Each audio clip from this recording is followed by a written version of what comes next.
High friends, welcome to all of you. आजचं आहे आपलं थर्ड लेक्चर आणि लास्ट लेक्चरला जे आहे ते आपण चार्ज आणि करंट ह्या दोन महत्त्वाच्या डेफिनेशन्स पाहिल्या होत्या. थोडक्यात आपण EMF पण पाहिला होता. तर पटकन आपण लास्ट लेक्चरला रिवाईज करून घेऊ आणि देन मग पुढचे कन्सेप्ट आपण पाहू. तरीसुद्धा ज्या विद्यार्थ्यांनी आधीचे लेक्चर्स पाहिलेले नसेल त्यांनी आधीचे लेक्चर्स पाहून घ्या, तरच तुम्हाला हे लेक्चर समजणार आहे, अदरवाईज नाही समजणार.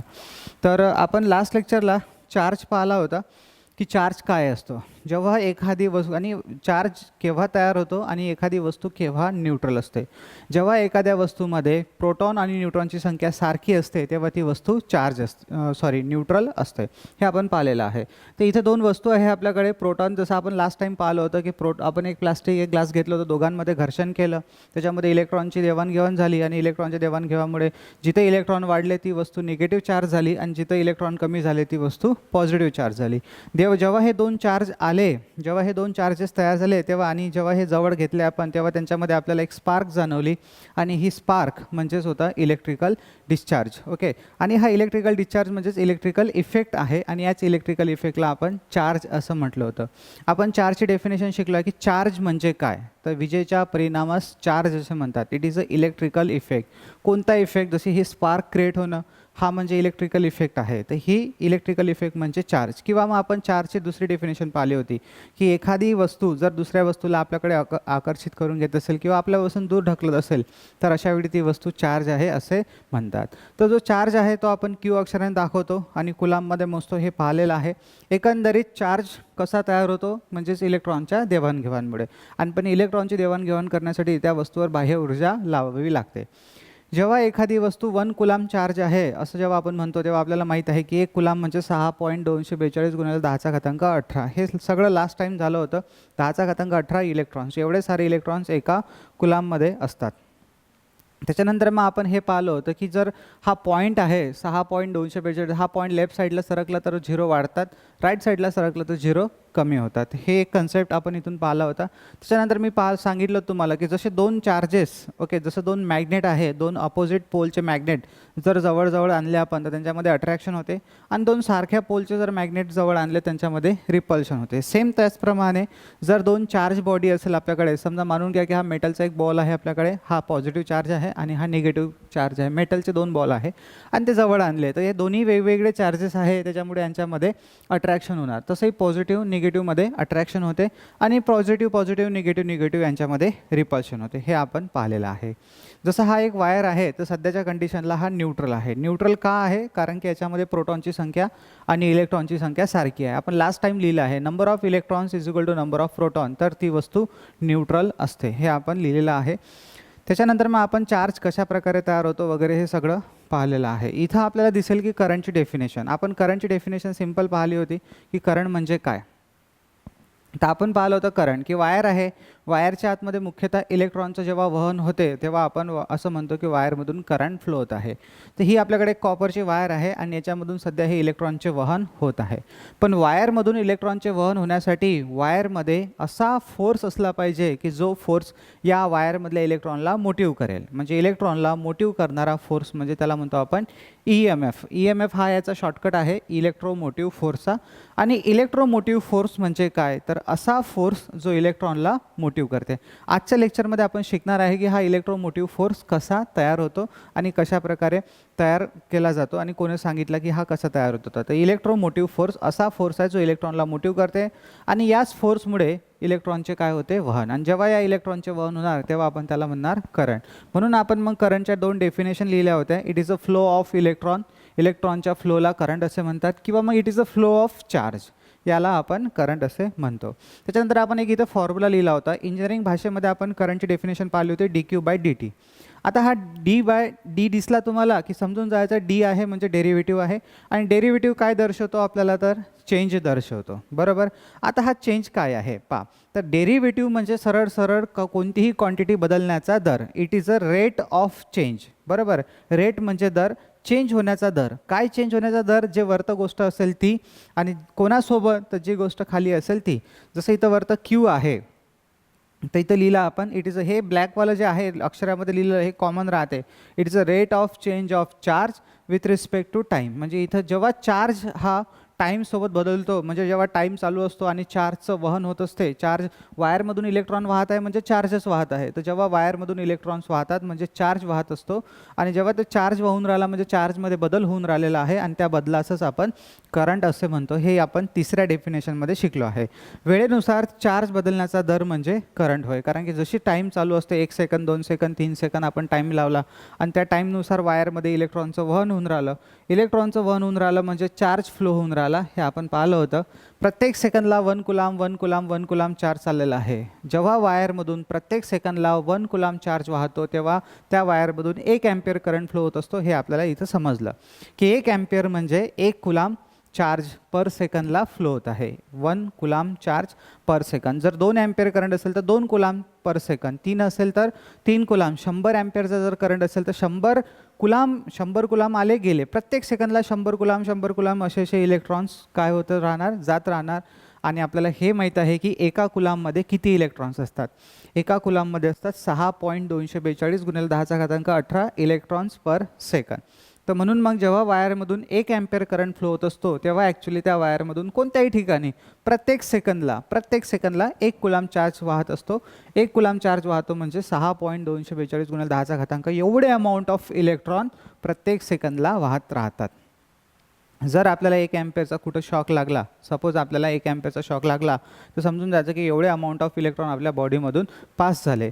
जर 2 ॲम्पियरचा शॉक लागला असेल आपल्याला तर 2 याच्या दुप्पट इलेक्ट्रॉन आपल्या बॉडीमधून ट्रान्सफर झाले. आणि जसं इथं लिहिलं आपण की सपोज एक्झाम्पल 15 ॲम्पियरचा करंट वाहत आहे तर 15 कुलाम चार्ज पर सेकंदला फ्लो होत आहे. तर आपण करंटची डेफिनेशन आणि त्याच्यानंतर याची डेफिनेशन्स पाहिलेली आहे. आता आपल्याला पाहायचं आहे नेक्स्ट थर्ड डेफिनेशन, ती म्हणजे EMF कसा तयार होतो. ठीक आहे, तर थर्ड क्वांटिटी पाहायचं आहे. आता हा करंट आणि व्होल्टेज येते कुठून, तर थर्ड क्वांटिटी ते म्हणजे EMF आणि व्होल्टेज. EMF आणि व्होल्टेज आहे. तर पहा, आता आपल्याला पाहायचं आहे EMF आणि व्होल्टेज. तर बेसिकली ॲक्च्युली EMF आणि व्होल्टेज हे एकच आहे. आणि EMF काय आहे मी तुम्हाला सांगितलेलं आहे की जसं सिम्पल तसे मी EMF सांगितलेलं आहे तुम्हाला, पण तरीही एकदा परत सांगणार आहे. आता हा EMF कसा तयार होतो तेही आपण पाहू. ठीक आहे, पण EMF म्हणजे काय आहे पहिले याची क्लिअर असली पाहिजे आपल्याला, आपल्या डोक्यामध्ये आयडिया. मी तुम्हाला डायग्राम काढून एकदा अजून दाखवून देतो आहे की सपोज जसं आता मी तुम्हाला लास्ट टाईमही सांगितलं होतं की पाण्याचा पाईपलाईन आहे, पाण्याच्या पाईपलाईनमधून पाणी फ्लो होते, पण पाणी तेव्हाच फ्लो होणार जेव्हा त्या पाण्यामध्ये दाब असेल. दाब आहे त्याच्यामुळेच पाण्याचं काय होऊन राहिलं आहे, वहन. आणि हा दाब कुठं क्रिएट होऊन राहिला आहे, पाण्याच्या टाकीमध्ये. तसंच आता वायरमध्ये सुद्धा आपण दाब तयार करू शकतो. आणि तो जो वायरमधला दाब आहे, जो फोर्स, दाब म्हणजेच फोर्स, असा फोर्स जो वायरमधल्या इलेक्ट्रॉनला मोटिव्ह करतो आहे. तर परत एकदा सांगतो आहे, लक्ष द्या. ही आपल्याकडे सपोज कॉपरची वायर आहे. कॉपरची काय कशाची वायर घेतली तुम्ही, म्हणजे ॲल्युमिनियमची वायर घेतली तरी चालते. ही एक कॉपरची वायर आहे आणि या वायरमध्ये हे इलेक्ट्रॉन्स आहे. आता हे इलेक्ट्रॉनचं जर आपल्याला मूवमेंट करायचं असेल, म्हणजे या इलेक्ट्रॉनचं जर वहन करायचं असेल तर आपल्याला वायरमध्ये फोर्स रिक्वायर्ड आहे. एक असा फोर्स रिक्वायर्ड आहे की जो फोर्स या वायरमधल्या इलेक्ट्रॉनला काय करणार, मोटिव्ह करणार. इलेक्ट्रॉनवरून फक्त मी इलेक्ट्रो लिहितो आहे आणि मोटिव्ह म्हणजे गती देणार. ठीक आहे, त्याचं मोशन करणार. ठीक आहे, इलेक्ट्रोमोटिव्ह फोर्स, इलेक्ट्रॉनला मोटिव्ह करणारा फोर्स म्हणजे EMF. सिम्पल. ठीक आहे, 2 डेफिनेशन लिहून देतो आहे, इलेक्ट्रोमोटिव्ह फोर्स आणि जेव्हा या इलेक्ट्रॉनचं वहन होते तेव्हा आपण काय म्हणतो, करंट. तर इथं लिहितो आहे, लक्ष द्या, व्यवस्थित समजून घ्या. इलेक्ट्रॉनचे वहन हे आपण ऑलरेडी लास्ट लेक्चरला पाहिलेलं आहे, पण तरी एकदा परत सांगतो कारण आपल्याला व्यवस्थित लिहायचं आहे, व्यवस्थित नोट्स मेंटेन करायचे आहे. इलेक्ट्रॉनचे वहन म्हणजे करंट, हे आपल्याला ऑलरेडी माहीत आहे. इलेक्ट्रॉनचे वहन म्हणजे करंट किंवा rate of change of charge with respect to time म्हणजे करंट. पण या इलेक्ट्रॉनचे वहन होण्यासाठी वायरमध्ये दाब तयार करावा लागेल. असा दाब तयार करावा लागेल की जो दाब, हा दाब आहे जो इलेक्ट्रॉनला, हे जे इलेक्ट्रो आहे, इलेक्ट्रो म्हणजे इलेक्ट्रॉनला मोटिव्ह करेल. ठीक आहे, इलेक्ट्रॉनला मोटिव्ह म्हणजे काय करणार, गती देणार. ठीक आहे, त्यांचं काय करणार, वहन करणार.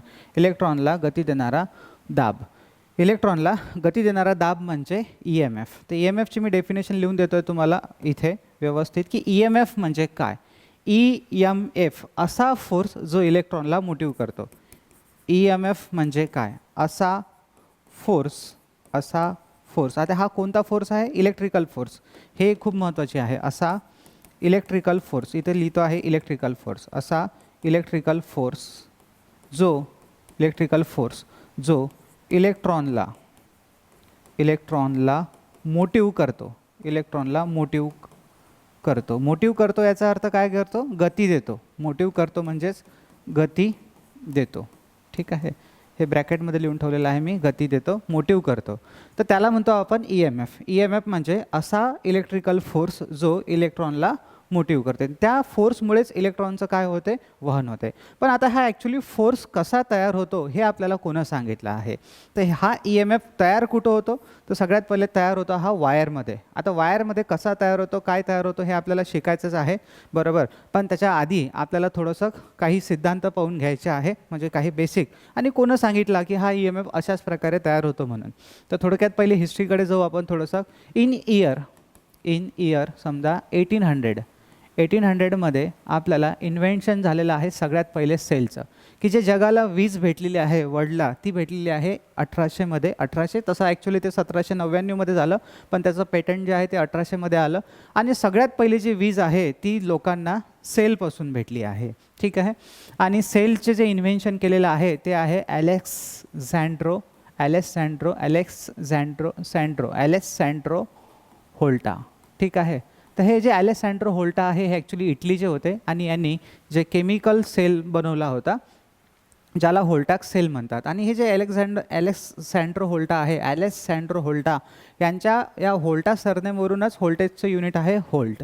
त्याच्यानंतर मग आता मी काही अंदाजे इयर लिहितो आहे एकदम, म्हणजे हे ते इयर बरोबरच आहे पण अंदाजे, की 1800 ते 1800 जो 10चा काळ होता, 1800 ते 1810चा काळ, याच्यामध्ये ओहम्स लॉ, म्हणजे आपल्याला ओहम्स लॉचा सिद्धांत भेटला आहे. ओहम्स लॉ, ठीक आहे. त्याच्यानंतर मग ओहम्स लॉ आला. त्यानंतर ॲम्पियर सर्किटल लॉ, म्हणजे ॲम्पियर आलेले आहे. ओहम्स लॉ आले. त्याच्यानंतर ॲम्पियर जे सायंटिस्ट होते, ओहम्स आणि ॲम्पियर. तर ॲम्पियर, आता ओहम्स लॉने काय सांगितलं आहे आपल्याला? ओहम्स लॉ आपण पुढे शिकणारच आहे, की ओहम्स लॉ काय सांगतो आपल्याला, की सर्किटमधून वाहणारा करंट हा व्होल्टेजच्या समप्रमाणामध्ये असतो आणि रेजिस्टन्सच्या व्यस्त प्रमाणात असतो. म्हणजेच current is directly proportional to voltage आणि इन्व्हर्सली प्रोपोर्शनल टू रेजिस्टन्स. हे डायरेक्टली इन्व्हर्सली काय आहे हे सुद्धा आपण व्यवस्थित सगळं शिकणारच आहे. तर ओहम्स लॉ. आणि याच पिरियडमध्ये ॲम्पियरसुद्धा सायंटिस्ट आले ज्यांनी करंटला मेजर केलं, करंटबद्दलच्या डेफिनेशन सांगितलेलं आहे. करंटला जे युनिटला आपण लावतो आहे ॲम्पियर, हे यांच्याच नावावरून आहे ॲम्पियर. तर हे 1810च्या पिरियडमध्ये झालं आहे. त्याच्यानंतर इयर आलं 1820. मी काही खास वर्ष लिहितो आहे 1820. या 1820मध्ये काय झालं?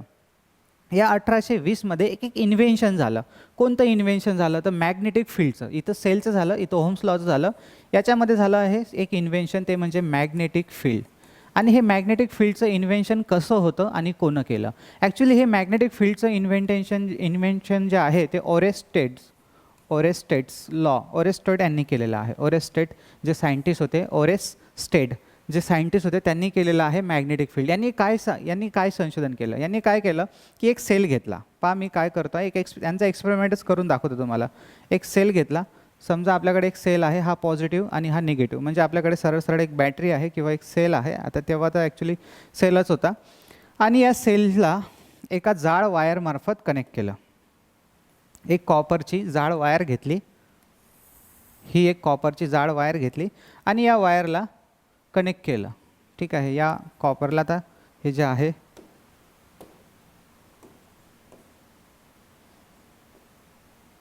लक्ष द्या, इथं या वायरला इथून एक वायर लावला निगेटिव्ह आणि एक वायर इथून लावला. ठीक आहे, हे पॉझिटिव्ह. तर ही जी जाडीवाली वायर आहे याला यांनी इथं एका साईडनं पॉझिटिव्ह आणि एका साईडनं निगेटिव्ह असे वायर कनेक्ट केले. ठीक आहे, मानून घ्या की थोड्या वेळपर्यंत हे जे जाड वायर आहे हे. आणि काय केला, हा जो एक्सपेरिमेंट आहे हा ॲक्च्युली असं म्हटलं जाते की ॲक्सिडेंटली लागला. ॲक्सिडेंटली म्हणजे त्यांना असं काही करायचं नव्हतं, ते काहीतरी करून राहिले होते आणि असं एक्सपेरिमेंट करून राहिले होते. त्यांना आजूबाजूची एक टाचणी हालताना दिसली. टाचणी एक निडल होती, ती निडल हालताना दिसली आणि त्यांना असं कळलं की हे जे वायर आहे ना, या वायरच्या, आणि हा एक्सपेरिमेंट तुम्ही घरी पण करू शकता. ठीक आहे, ही जे कॉपर वायर आहे इथं जे दिसते आपल्याला, ही कॉपरची वायर आहे ॲक्च्युली. तर या वायरमधून यांनी करंट पास केला. करंटची डायरेक्शन असते पॉझिटिव्हकडून निगेटिव्हकडे. तर जसा या वायरमधून करंट पास झाला तेव्हा याच्या खाली जी असलेली निडल आहे ती हालायला लागली, ती रोटेट व्हायला लागली. आणि त्यांना असं कळलं की ही निडल तेव्हा चालते जेव्हा आजूबाजूला मॅग्नेटिक फील्ड असेल, कारण की तुम्हाला माहीत आहे चुंबकाच्या भोवती चुंबकीय रेषा असतात ज्या नॉर्थ पोलकडून साऊथ पोलकडे वाहतात. चुंबकीय रेषा नेहमी एकमेकांना पॅरलल असतात आणि त्या परमनंट मॅग्नेट भोवती असतात. ठीक आहे, चुंबकाला 2 ध्रुव असतात. बस की जसं चुंबकाच्या भोवती चुंबकीय क्षेत्र असते एक्झॅक्टली तसंच चुंबकीय क्षेत्र या वायर भोवती तयार झालं. ठीक आहे, जे चुंबकाच्या भोवती चुंबकीय क्षेत्र असते तसंच चुंबकीय क्षेत्र या वायरच्या प्रत्येक ठिकाणी तयार झालं. असं नाही की वायरच्या सेंटरलाच तयार झालं. ही सुद्धा वायर असेल तर या वायर भोवती सुद्धा चुंबकीय क्षेत्र तयार झालं आणि ही जाड वायर असेल तर याच्या भोवती सुद्धा. हे जे मी आता इथं काढलेलं आहे ग्रीन कलरचं, हे आहे मॅग्नेटिक फील्ड, चुंबकीय क्षेत्र. आणि हे चुंबकीय क्षेत्र कशामुळे तयार झालेलं आहे? करंटमुळे. या वायरमधून काय फ्लो झाला? करंट. एक नंबर, सगळ्यात पहिले करंट फ्लो झाला आणि करंट फ्लो झाल्यामुळेच या वायरमधून काय तयार झालं? चुंबकीय क्षेत्र. एक नंबरला करंट फ्लो झाला आणि 2 नंबरचे जर आहे की याच्यामध्ये प्रोड्यूस, एक नंबर करंट फ्लो झाला आणि त्याच्यामुळे काय प्रोड्यूस झालं? Produce magnetic field. Magnetic field produce झाली. मॅग्नेटिक फील्ड प्रोड्यूस झाली. करंट गेल्यामुळे वायर भोवती आणि वायरच्या प्रत्येक ठिकाणी, बरं, वायरच्या प्रत्येक ठिकाणी हे मॅग्नेटिक फील्ड तयार झालं. आता ही जे मॅग्नेटिक फील्ड असते याची एक डायरेक्शनसुद्धा असते, म्हणजे चुंबकीय क्षेत्राला दिशा असते जे एनकडून एसकडे वाहते. इथेही तसंच आहे की हे जर करंट आपली दिशा बदलत असेल तर चुंबकीय क्षेत्रसुद्धा आपली दिशा बदलते. आता मी जे इथं मॅग्नेटिक फील्ड काढली ते काही लॉनुसार काढली नाही, जस्ट फक्त क्लॉकवाईज दाखवून दिली. ॲक्च्युली याचा नियम पण असते की करंट जर आपल्यापासून दूर जात असेल तर क्लॉकवाईज मॅग्नेटिक फील्ड, करंट जर आपल्याकडे येत असेल तर अँटी क्लॉकवाईज मॅग्नेटिक फील्ड. ठीक आहे, अशा प्रकारे ते असते. तर आता इथं जे आहे मी सध्या फक्त जस्ट क्लॉकवाईज दाखवून दिलेलं आहे. तर प्रोड्यूस मॅग्नेटिक फील्ड, तर इथं एक नंबरला पहिले करंट फ्लो झाला आणि करंटमुळे काय झालं? चुंबकीय क्षेत्र तयार झालं. तर हे इन्व्हेन्शन होतं ऑरेस्टोड या सायंटिस्टचं आणि त्याला म्हणतो आपण मॅग्नेटिक फील्ड. ओके, की मॅग्नेटिक फील्ड. आणि हे शोधलं गेलं आहे 1820मध्ये, कारण की आधी सेलची निर्मिती झाली होती, वायर वगैरे सगळं होतं, ॲमीटर वगैरे आले होते, गॅल्व्हनोमीटर पण आले होते, छोटे मोठे जे शोध आहे ते चालू होते, रेजिस्टन्स वगैरे येऊन गेले होते. आणि हे सगळं चालू असताना याच्यामध्ये आता एक सायंटिस्टचा पिक्चर अजून याच्यामध्ये इन्व्हॉल्व होते. ते म्हणजे असा की आता इयर आलं असं करता करता 1832, याच्या अगोदरचंच इयर आहे ॲक्च्युली हे. 1832मध्ये एक सर्वात मोठं इन्व्हेन्शन झालं 1832मध्ये, की ज्या इन्व्हेन्शननं जगाला अजून काही विचार करण्यासाठी भाग पाडून दिलं. ठीक आहे, म्हणजे विचार करायला भाग पाडलं 1832मध्ये. 1832मध्ये असं काय झालं? तर 1832, मी थोडंसं हे याला झूम केलं, तुम्ही नंतर लिहून घ्यायचं आहे. 1832मध्ये जे 1832च्या ॲक्च्युली अगोदरच, म्हणजे या 1820 नंतर, म्हणजे तुम्ही असं समजून घ्या की 1825चा काळ असेल तो. 1825च्या काळामध्ये एक महान सायंटिस्ट होते ज्यांचं नाव आहे मायकल फॅरेडे. तर मायकल फॅरेडे ॲक्च्युली हे काही एवढे एज्युकेटेड नव्हते, ते एक सेल्फ एज्युकेटेड पर्सन होते, म्हणजे त्यांनी स्वतःच पुस्तकं वाचून सेल्फ स्टडी केला. आणि एका सायंटिस्ट होते वाटते बहुतेक काहीतरी कूपर म्हणून, त्यांच्याकडे ते लॅब असिस्टंट म्हणून लागले, म्हणजे एक सायंटिस्ट होते. त्यांनी ॲक्च्युली हे मायकल फॅरेडे म्हणजे जे आहे रद्दी, जे पुस्तक राहायचे रद्दी, ते जुने पुस्तकं खरेदी विक्रीच्या दुकानात काम करायचे आणि जे काही लेख राहायचे, पेपर्स राहायचे ते वाचायचे. त्यांचं थोडं क्युरियोसिटी वाढत गेली, त्यांना सायन्सबद्दल थोडीशी आवड निर्माण झाली. मग त्यांनी असा विचार केला की बा आपण आणखी शिकू. तर ते एका सायंटिस्टकडे गेले आणि त्यांना रिक्वेस्ट केली की मला तुमच्या लॅबमध्ये काहीतरी असिस्टंट म्हणून ठेवा, म्हणजे तुम्हाला काही लागलं तर मी आणून देत जाणार. तर असं करता करता त्यांनी स्वतःचे सुद्धा इन्व्हेन्शन केले आणि त्यांच्या डोक्यात असं आलं की हा जो ऑरेस्टोड भाऊ आहे, आपला ऑरेस्टोड जो पर्सन आहे, हा म्हणते, आता आपण थोडंसं वेगळ्या भाषेत बोलून राहिलो आहे, तर यांचा एक्सपेरिमेंट वाचला होता पेपरमध्ये आलेला, की यांनी असं म्हटलं आहे की 1820मध्ये की जर वायरमधून करंट गेला तर वायरभोवती चुंबकीय क्षेत्र तयार होते. मग ऑरेस्टोडच्या डोक्यामध्ये अशी कल्पना आली की करंटमुळे जर चुंबकीय क्षेत्र तयार होत असेल, जर चुंबकीय क्षेत्र तयार होत असेल तर मग चुंबकीय क्षेत्रामुळे करंट नाही तयार होऊ शकत का? असा विचार कोणाच्या डोक्यात आला? मायकल फॅरेडे यांच्या डोक्यामध्ये आला. आणि मग मायकल फॅरेडे यांनी त्याच्यावर रिसर्च करायला सुरुवात केलं आणि ते मग 1832मध्ये सिद्ध झालं.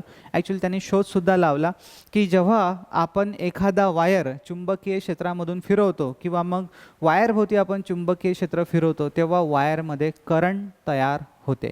ओके, इलेक्ट्रोमॅग्नेटिक इंडक्शन हा जो लॉ आहे 1832मध्ये, इलेक्ट्रोमॅग्नेटिक इंडक्शन पाहून घ्या, सगळ्यात महत्त्वाचा लॉ आहे हा इलेक्ट्रोमॅग्नेटिक इंडक्शन. इंडक्शन. आणि हा इलेक्ट्रोमॅग्नेटिक इंडक्शन जो लॉ आहे हा दिलेला आहे आपल्याला मायकल फॅरेडे यांनी. ठीक आहे,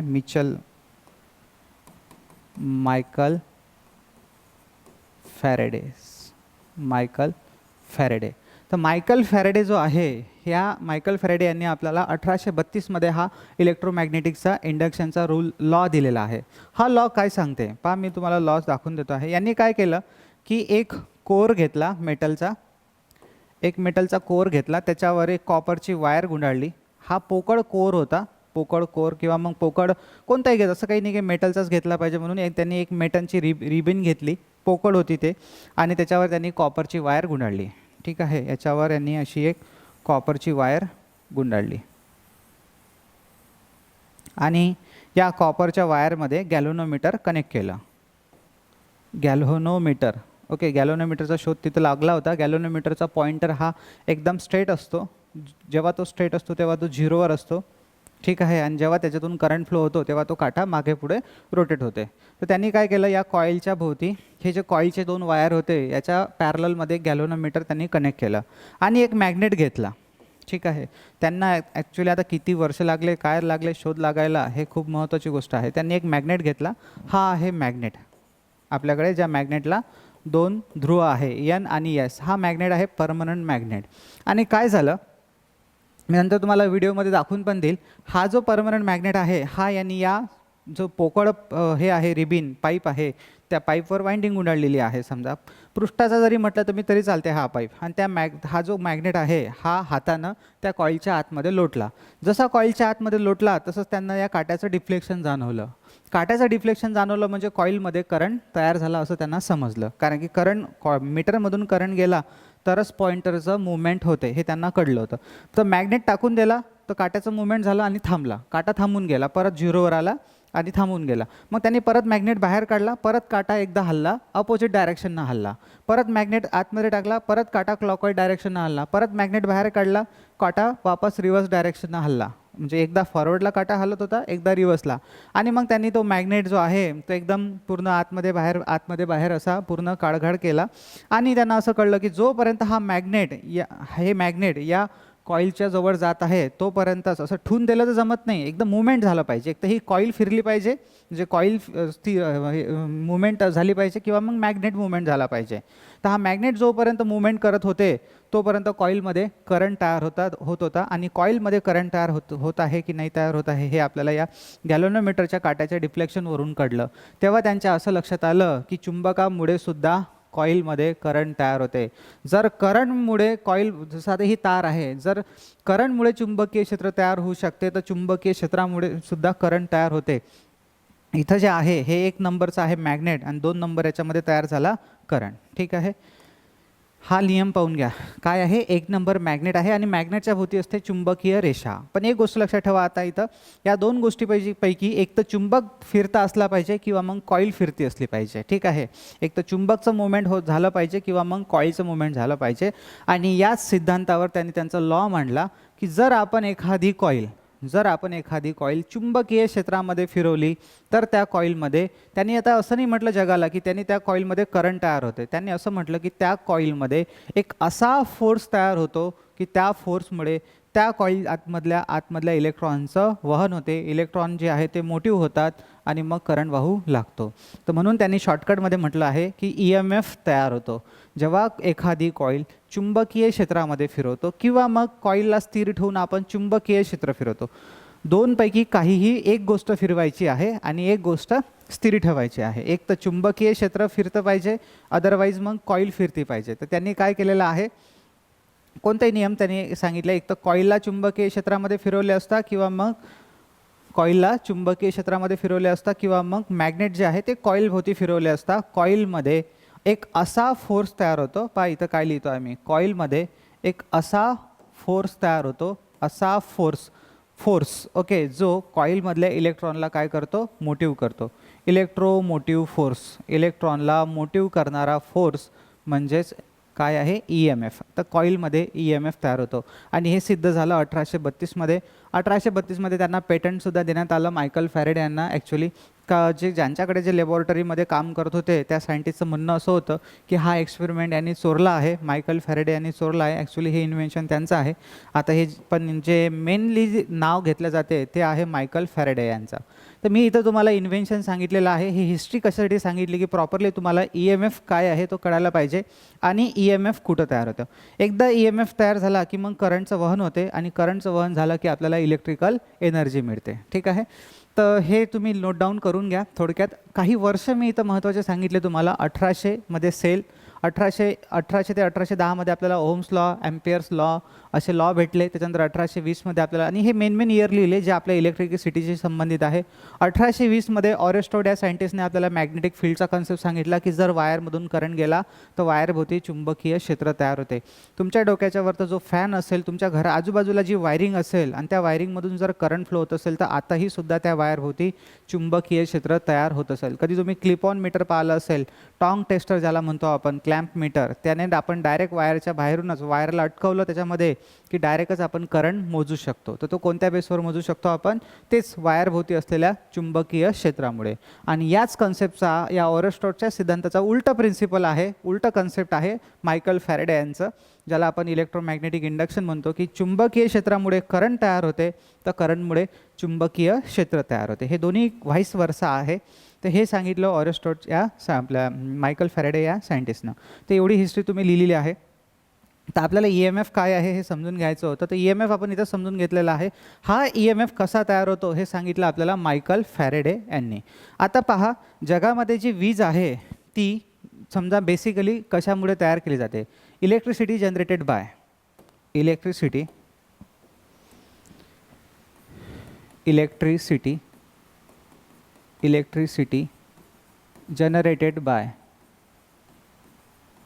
generated by following types. Electricity जी आहे ते फॉलोविंग टाइप्सने, प्रकाराने तयार केली जाते. Electricity generated by following types. तर पहिला टाइप्स मी लिहिणार आहे याच्यामध्ये इलेक्ट्रोमॅग्नेटिक इंडक्शन. आणि या इलेक्ट्रोमॅग्नेटिक म्हणजे चुंबकाने आपण वीज निर्मिती करू शकतो. इलेक्ट्रोमॅग्नेटिक इंडक्शन म्हणजे इथं लिहिणार मी चुंबकाने वीज निर्मिती. आपण चुंबकाने वीज कशी तयार करतो हे आपण शिकणार आहे. सगळ्यात पहिले चुंबकाने वीज निर्मिती. त्याच्यानंतर मग आता याचं एक्झाम्पल कोणतं आहे? याचं एक्झाम्पल आहे AC आणि DC जनरेटर. AC जनरेटर असो की DC जनरेटर. आता हे AC DC काय आहे हे पण आपण पुढे पाहूच डिटेलमध्ये. AC अल्टरनेटिंग करंट, DC म्हणजे direction constant current. AC DC generators. त्याच्यानंतर मग आहे दुसरा कन्सेप्ट आहे केमिकली जनरेटेड इलेक्ट्रिसिटी. हे आहे इलेक्ट्रोमॅग्नेटिक इंडक्शन म्हणजे मॅग्नेटिकली जनरेटेड इलेक्ट्रिसिटी, याला असं पण म्हणू शकतो. त्याला इथं लिहून ठेवता येईल ब्रॅकेटमध्ये. चुंबकाने वीज निर्मिती म्हणजे मॅग्नेटिकली जनरेटेड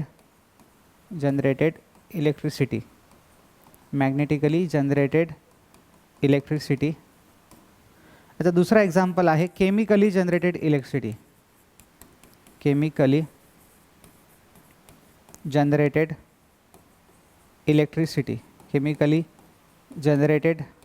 इलेक्ट्रिसिटी. आणि केमिकली जनरेटेड इलेक्ट्रिसिटी याचं एक्झाम्पल आहे सेल. ॲक्च्युली सेलची पहिले निर्मिती झाली आहे, बरोबर, म्हणून आपण सेल नाही लिहिलं सध्या. आपण सध्या पहिले, कारण सेल कसा आहे हा सिम्पल कन्सेप्ट आहे जो आपण पाहणारच आहे, पण तो नंतर पाहणार. पहिले आपण मॅग्नेटिकमुळे कशी तयार होते वीज ते आपण पाहू. तर केमिकली जनरेटेड इलेक्ट्रिसिटी ते याचं एक्झाम्पल आहे सेल, जे अलेक्झांड्रो व्होल्टा यांनी दिलं आहे. त्याच्यानंतर मग आहे थर्ड. आता हेच त्या सायंटिस्टनंतर अनेक सायंटिस्ट आले ज्यांनी अनेक बॅटरीचा शोध, अनेक सेलचा शोध लावलेला आहे. तर केमिकली जनरेटेड इलेक्ट्रिसिटी. त्याच्यानंतर मग एक कन्सेप्ट असतो फोटोव्होल्टिक जनरेटेड इलेक्ट्रिसिटी. केमिकली म्हणजे रासायनिक क्रियेने वीज निर्मिती. हे जे आहे केमिकली याचा अर्थ होतो रासायनिक क्रियेने वीज निर्मिती.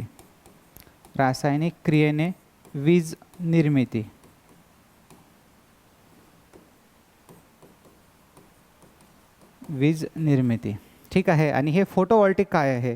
तर हे आहे प्रकाशाने वीज निर्मिती. आता प्रकाशाने वीज निर्मितीचं उदाहरण तुमच्या समोर आहे, आजूबाजूला असेलच. ठीक आहे. ते म्हणजे सोलर पॅनल. ठीक आहे. तर याचं एक्झाम्पल आहे सोलर पॅनल, सोलर सेल और सोलर पॅनल. हे जे तीन लिहिले मी, हे तीन मेन हे आहे, समजा मेन टाईप्स आहे की याच्यामुळे इलेक्ट्रिसिटी तयार होते. तुम्ही जर म्हणत असाल की sir thermal power plant, nuclear power plant, hydro power plant, पवनचक्क्या म्हणजेच wind power plant, geothermal power plant, अजून खूप सारे बायोगॅस आहे वगैरे, हे सर हे तर वीज निर्मितीच करतात. हो बरोबर आहे, पण हे जरी वीज निर्मिती करत असेल तरी हे सगळे एकाच कन्सेप्टवर आहे, ते म्हणजे पहिला मॅग्नेटिकली जनरेटेड इलेक्ट्रिसिटी, कारण या सर्वांमध्ये आहे जनरेटर. मी सांगत आहे तुम्हाला की एकदम डिफरंट टाईप्स, म्हणजे ज्या कन्सेप्टनं जनरेटरमध्ये वीज तयार होते त्या कन्सेप्टनं सेलमध्ये तयार होत नाही, आणि सेलमध्ये ज्या कन्सेप्टनं वीज तयार होते त्यामध्ये सोलर पॅनलमध्ये तयार होत नाही. सगळे डिफरंट आहे, हे एकमेकांशी सगळे डिफरंट आहे. याच्यानंतर मग जे आहे फ्यूल सेल पण येतात, त्याच्यामध्ये मग दाबाने पण वीज निर्मिती करू शकतो आपण. असे भरपूर 2-3 टाईप आहे अजून, पण मी सध्या इथं मेन 3 टाईप्स लिहिले ज्याच्यामुळे मोठ्या प्रमाणामध्ये आपण वीज आता सध्याच्या कंडिशनला तयार करू शकतो. सेलमुळे पण काही आपण मोठ्या प्रमाणात वीज तयार करू शकत नाही, ठीक आहे. पण मोठ्या जर आपण सेलपासून बॅटरी बनवली आणि बॅटरीपासून जर बॅटरी बँक, तर त्याच्यापासून आपल्याला लार्ज अमाऊंट ऑफ वीज भेटते, पण त्याला आपल्याला बॅटरीला चार्ज करावं लागेल. आता सेलचे 2 टाईप असतात, प्रायमरी सेल, सेकंडरी सेल. हे आपण नंतर शिकणारच आहे 6व्या चॅप्टरमध्ये डिटेलमध्ये त्याला. जस्ट सध्या फक्त आता आपल्याला एक सेल शिकायचा आहे बेसिक, की सेलमध्ये इलेक्ट्रिसिटी कशी तयार होते. पण त्याच्या अगोदर आपल्याला शिकायचं आहे की मॅग्नेटिक इंडक्शनमुळे AC-DC जनरेटर कसे वर्क करतात. तर पहा, हे जे AC-DC जनरेटर आहे याच्यामध्ये डिफरन्स काहीच नाही आहे. हा जो AC जनरेटर आहे, आता जगाला ॲक्च्युली जे सगळ्यात पहिले जनरेटर भेटलं आहे. बरं, अजून एक महत्त्वाची गोष्ट तुम्हाला लास्ट सांगायची राहिली आहे, की जो तुम्ही लिहिलेलं आहे थोड्या वेळा अगोदर, काय लिहिलं आहे तुम्ही, थोडीशी हिस्ट्री लिहिली होती, आठवत असेल तर. आपण हिस्ट्री लिहिलेली आहे. एक सेकंद, कुठं आहे पाहू द्या मला.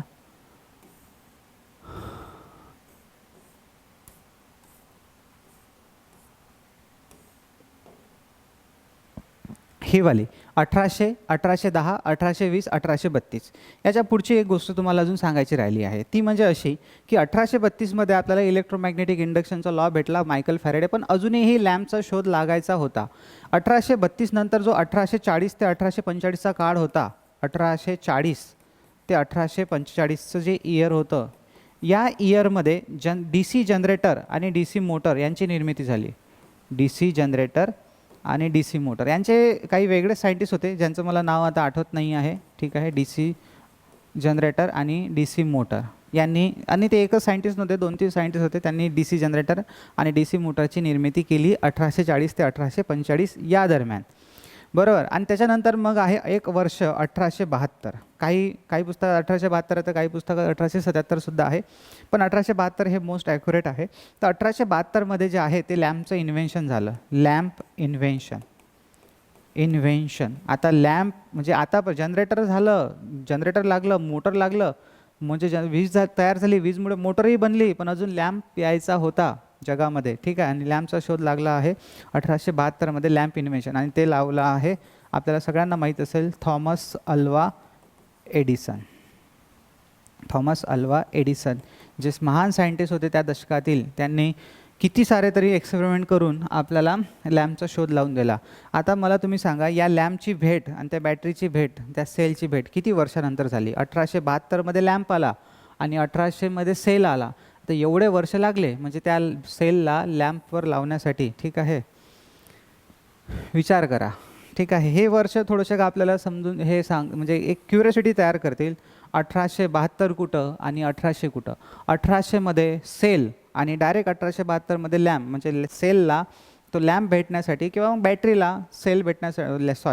लॅम्प भेटण्यासाठी किंवा एखाद्या जनरेटरला लॅम्प लागण्यासाठी किती वर्षाचा कालावधी लागला. पण याच्यामध्ये खूप सारे मोठे मोठे इन्व्हेन्शन झालेलं आहे. हे दोन्ही इयर मला लिहून द्यायचे होते तुम्हाला, जे मी तुम्हाला लिहून दिले. तर DC जनरेटर आणि DC मोटर यांचा आधी शोध लागला. पहिले DC जनरेटरचा शोध लागला आणि देन DC मोटरचा शोध लागला. त्याच्यानंतर कुठेतरी मग जे आपले निकोला टेस्ला सायंटिस्ट आहे, हे निकोला टेस्ला एडिसन, हे एडिसन जे आहे ना, थॉमस अल्वा एडिसन यांनी पहिले कमर्शियली पॉवर प्लॅन्ट उभारले, म्हणजे वीज निर्मिती केंद्र उभारले, लोकांना वीज दिली. आणि जे लोकांना वीज देत होते ते DC पॉवर होती, ठीक आहे. पण त्याच्या कंपनीमध्ये नंतर मग निकोला टेस्ला कामाला होते असिस्टंट इंजिनियर म्हणून. निकोला टेस्ला यांनी स्वतः पण इन्व्हेन्शन केलं आणि त्यांनी इन्व्हेन्शन करून जगाला AC फाइंड आउट करून दिला की अल्टरनेटिंग करंट असा असतो ॲक्च्युली मेन जो आहे तो अल्टरनेटिंग करंटच असतो आणि अल्टरनेटिंग जो मायकल फॅरेडेचा सिद्धांत आहे याच्यामध्ये जो EMF तयार होतो तो ACच तयार होतो हे त्यांनी जगाला सांगितलं. आणि मग जेव्हा हे गोष्ट काही थॉमस अल्वा एडिसनला पटली नाही, त्याच्यामुळे निकोला टेस्ला वेगळे झाले आणि त्यांनी AC generators, transformer, AC Motors यांची निर्मिती केली. ठीक आहे, पण ते त्याच्यानंतर. पण जगाला जी सगळ्यात पहिले वीज भेटली ती DC जनरेटरपासून भेटली.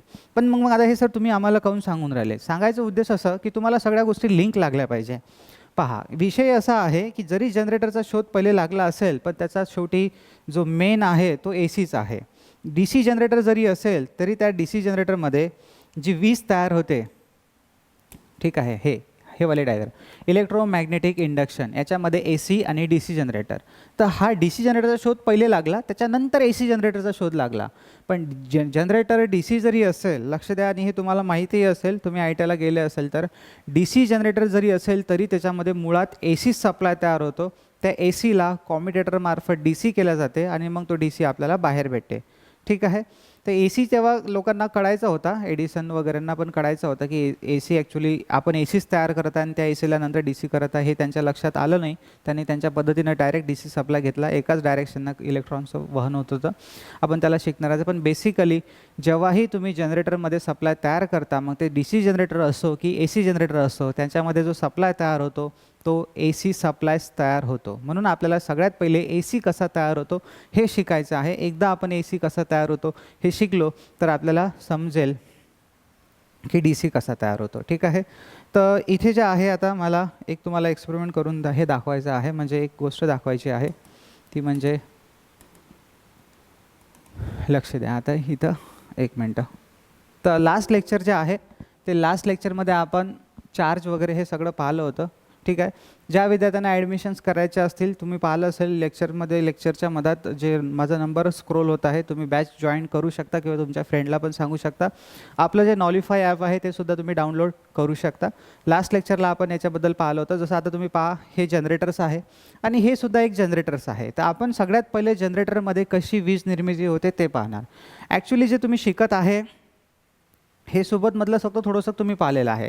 आपल्याला सगळ्यात पहिले वीज कशी तयार होते हे समजलं पाहिजे, ती कशी वाहते ते समजली पाहिजे. त्याच्यामध्ये जे पॅरामीटर्स आहे, charge, current, voltage, power, energy, ह्या गोष्टी समजल्या पाहिजे. कारण की ह्या गोष्टी जर समजल्या तरच पुढच्या गोष्टी आपल्याला समजतील. त्याच्यामुळे म्हणून आपण हे पाहत आहे आणि जेही पाहत आहे आपण ते बरोबर ॲक्युरेटली सिक्वेन्सनं पाहत आहे. कारण या सिक्वेन्सनं तुम्ही पाहत राहा म्हणजे तुम्हाला व्यवस्थित समजेल. तो होप तुम्हाला समजत असेल सगळं. तर आता पहा, हे जे जनरेटर आहे याच्यामध्ये वीज निर्मिती होते. आता हे एक AC जनरेटर आहे.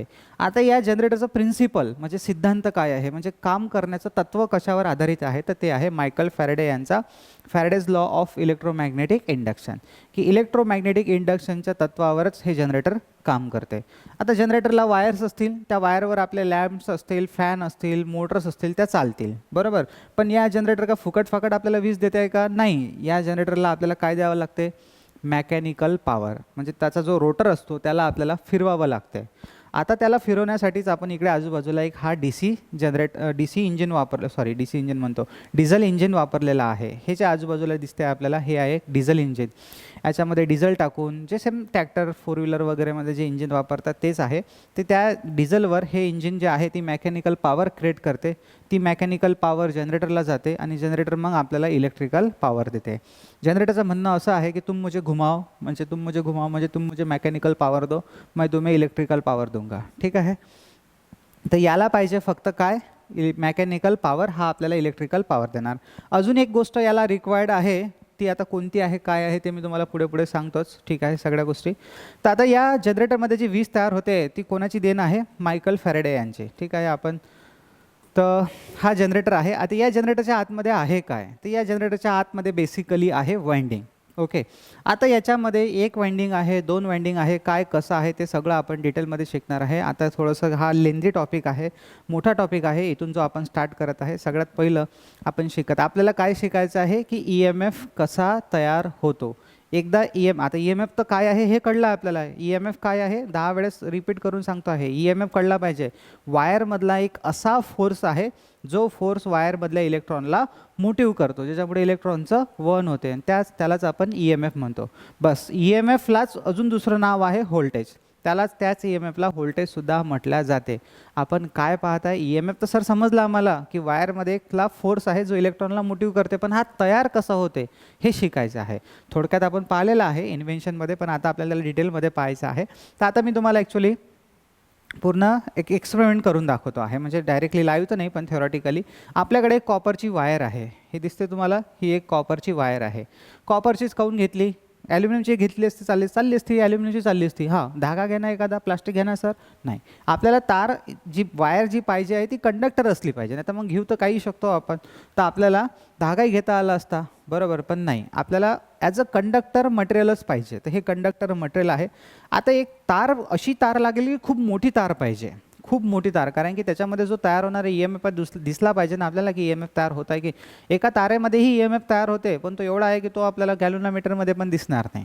त्याच्यामुळे आपण काय केलं, आता खूप मोठी तार आहे, आणि खूप मोठी तार, तर मग काय एवढा मोठा जनरेटर बनवायचा का नाही, म्हणजे 100-200 किलोमीटरचा काय जनरेटरच बनवायचा का नाही. आपण काय केलं, त्याच तारेची लांबी जेवढी काही होती, मोठी तार पाहिजे म्हणून आपण तिला जाग्यावरच गुंडाळलं, त्याचे नंबर ऑफ टर्न्स गुंडाळले, आणि जेव्हा आपण त्याचे असे नंबर ऑफ टर्न्स गुंडाळले तेव्हा ती तयार झाली एक कॉईल. तर ही एक कॉईल आहे, त्याचे 2 टर्मिनल्स आहे, स्टार्टिंग आणि रनिंग. बस आता या कॉईलमध्ये आपल्याला वीज तयार करायची आहे. पहा, आपल्याला या कॉईलमध्ये वीज तयार करायची आहे, म्हणजे काय तयार करायचं आहे, या कॉईलमध्ये आपल्याला वीज तयार करायची आहे, म्हणजे काय तयार करायची आहे, मला या वायरमध्ये एक असा फोर्स तयार करायचा आहे, या वायरमध्ये मला एक असा, हे पूर्ण तार, जेवढे लांबीची तार असेल त्या तारेच्या प्रत्येक लांबीमध्ये मला असा एक फोर्स तयार करायचा आहे की जो फोर्स या तारेमध्ये, हे तार आहे कॉपरची, ॲटम आहे, ॲटमच्या आतमध्ये इलेक्ट्रॉन्स आहे, बस त्या इलेक्ट्रॉनचं काय करेल, मोशन करेल, इलेक्ट्रॉनला मोटिव्ह करेल.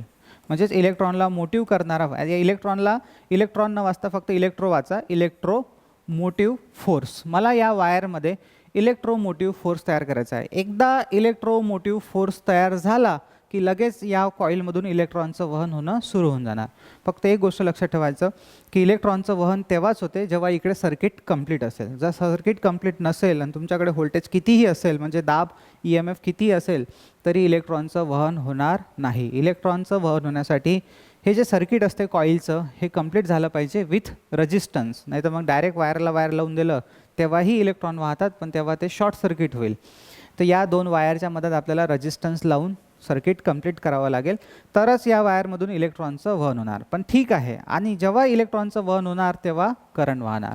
आता या वायरमधून समजा करंटही वाहून राहिला, या वायरमध्ये EMFही तयार झालं, म्हणजेच या कॉईलमध्ये काय तयार झाली, इलेक्ट्रिसिटी तयार झाली. ठीक आहे, या कॉईलमध्ये ह्या दोन्ही गोष्टी आल्या, म्हणजे या कॉईलमध्ये वीज तयार झाली, इलेक्ट्रिसिटी तयार झाली. तर इलेक्ट्रिसिटी जर तुम्हाला तयार करायची असेल तर पहिले EMF तयार करावं लागेल. एकदा EMF तयार झाला की मग ऑटोमॅटिकली सर्किट कंप्लीट झाल्यावर करंट फ्लो होतो, आणि एकदा करंट फ्लो झाला की मग झाली पॉवर, आली आपल्याकडे इलेक्ट्रिकल पॉवर, म्हणजे इलेक्ट्रिसिटी आपल्याला मिळाली. सगळ्या गोष्टी आपण एक 1 बाय 1 ह्या सगळ्या लिंकच करणार आहे. तर इलेक्ट्रोमोटिव्ह फोर्स मला तयार करायचा आहे, आणि आता हा फोर्स कसा तयार होईल हे कोणी सांगितलं आपल्याला, मायकल फॅरेडे यांनी 1832 त्यांनी काय सांगितलं की जर तुम्हाला या कॉईलमध्ये EMF तयार करायचा असेल, जर तुम्हाला या कॉईलमध्ये EMF तयार करायचा असेल तर काय करावं लागेल, या कॉईलला तुम्हाला चुंबकीय क्षेत्रामध्ये फिरवावं लागेल. ही जे कॉईल आहे या कॉईलला घ्यावं लागेल आणि चुंबकीय क्षेत्रामध्ये फिरवावं लागेल. ठीक आहे, मग चुंबकीय क्षेत्रामध्ये फिरवावं लागेल तर मला चुंबकीय क्षेत्र लागेल. आता चुंबकीय क्षेत्र कुठून भेटणार आपल्याला, तर चुंबकापासून भेटणार, म्हणजे मला 2 चुंबक लागेल. ठीक आहे, तर चुंबक आता घ्यायचं आहे. बरं, हे कॉईलला फिरवावं लागेल तर मला कॉईलला कशावर तरी गुंडाळावं लागेल, कारण की कॉईलला एक शाफ्ट घ्यावं लागेल, त्याच्यावर हे व्यवस्थित गुंडाळावी लागेल. म्हणून आपण काय केलं, रोटरचं डिझाईन केलं, रोटरला डिझाईन केलं. पहा, इथं तुमच्यासमोर एक आर्मेचर दिसून आलेला आहे. आता मानून घ्या म्हणतोय मी तुम्हाला थोड्या वेळपर्यंत की याच्यावर तुम्हाला हे वाइंडिंग दिसत आहे, याच्यावर तुम्हाला ही वाइंडिंग दिसून राहिली असेल. ठीक आहे, ही इथं आहे वाइंडिंग, दिसून नाही राहिला का, येलो कलर, मला दुसरा कलर घेतो आहे.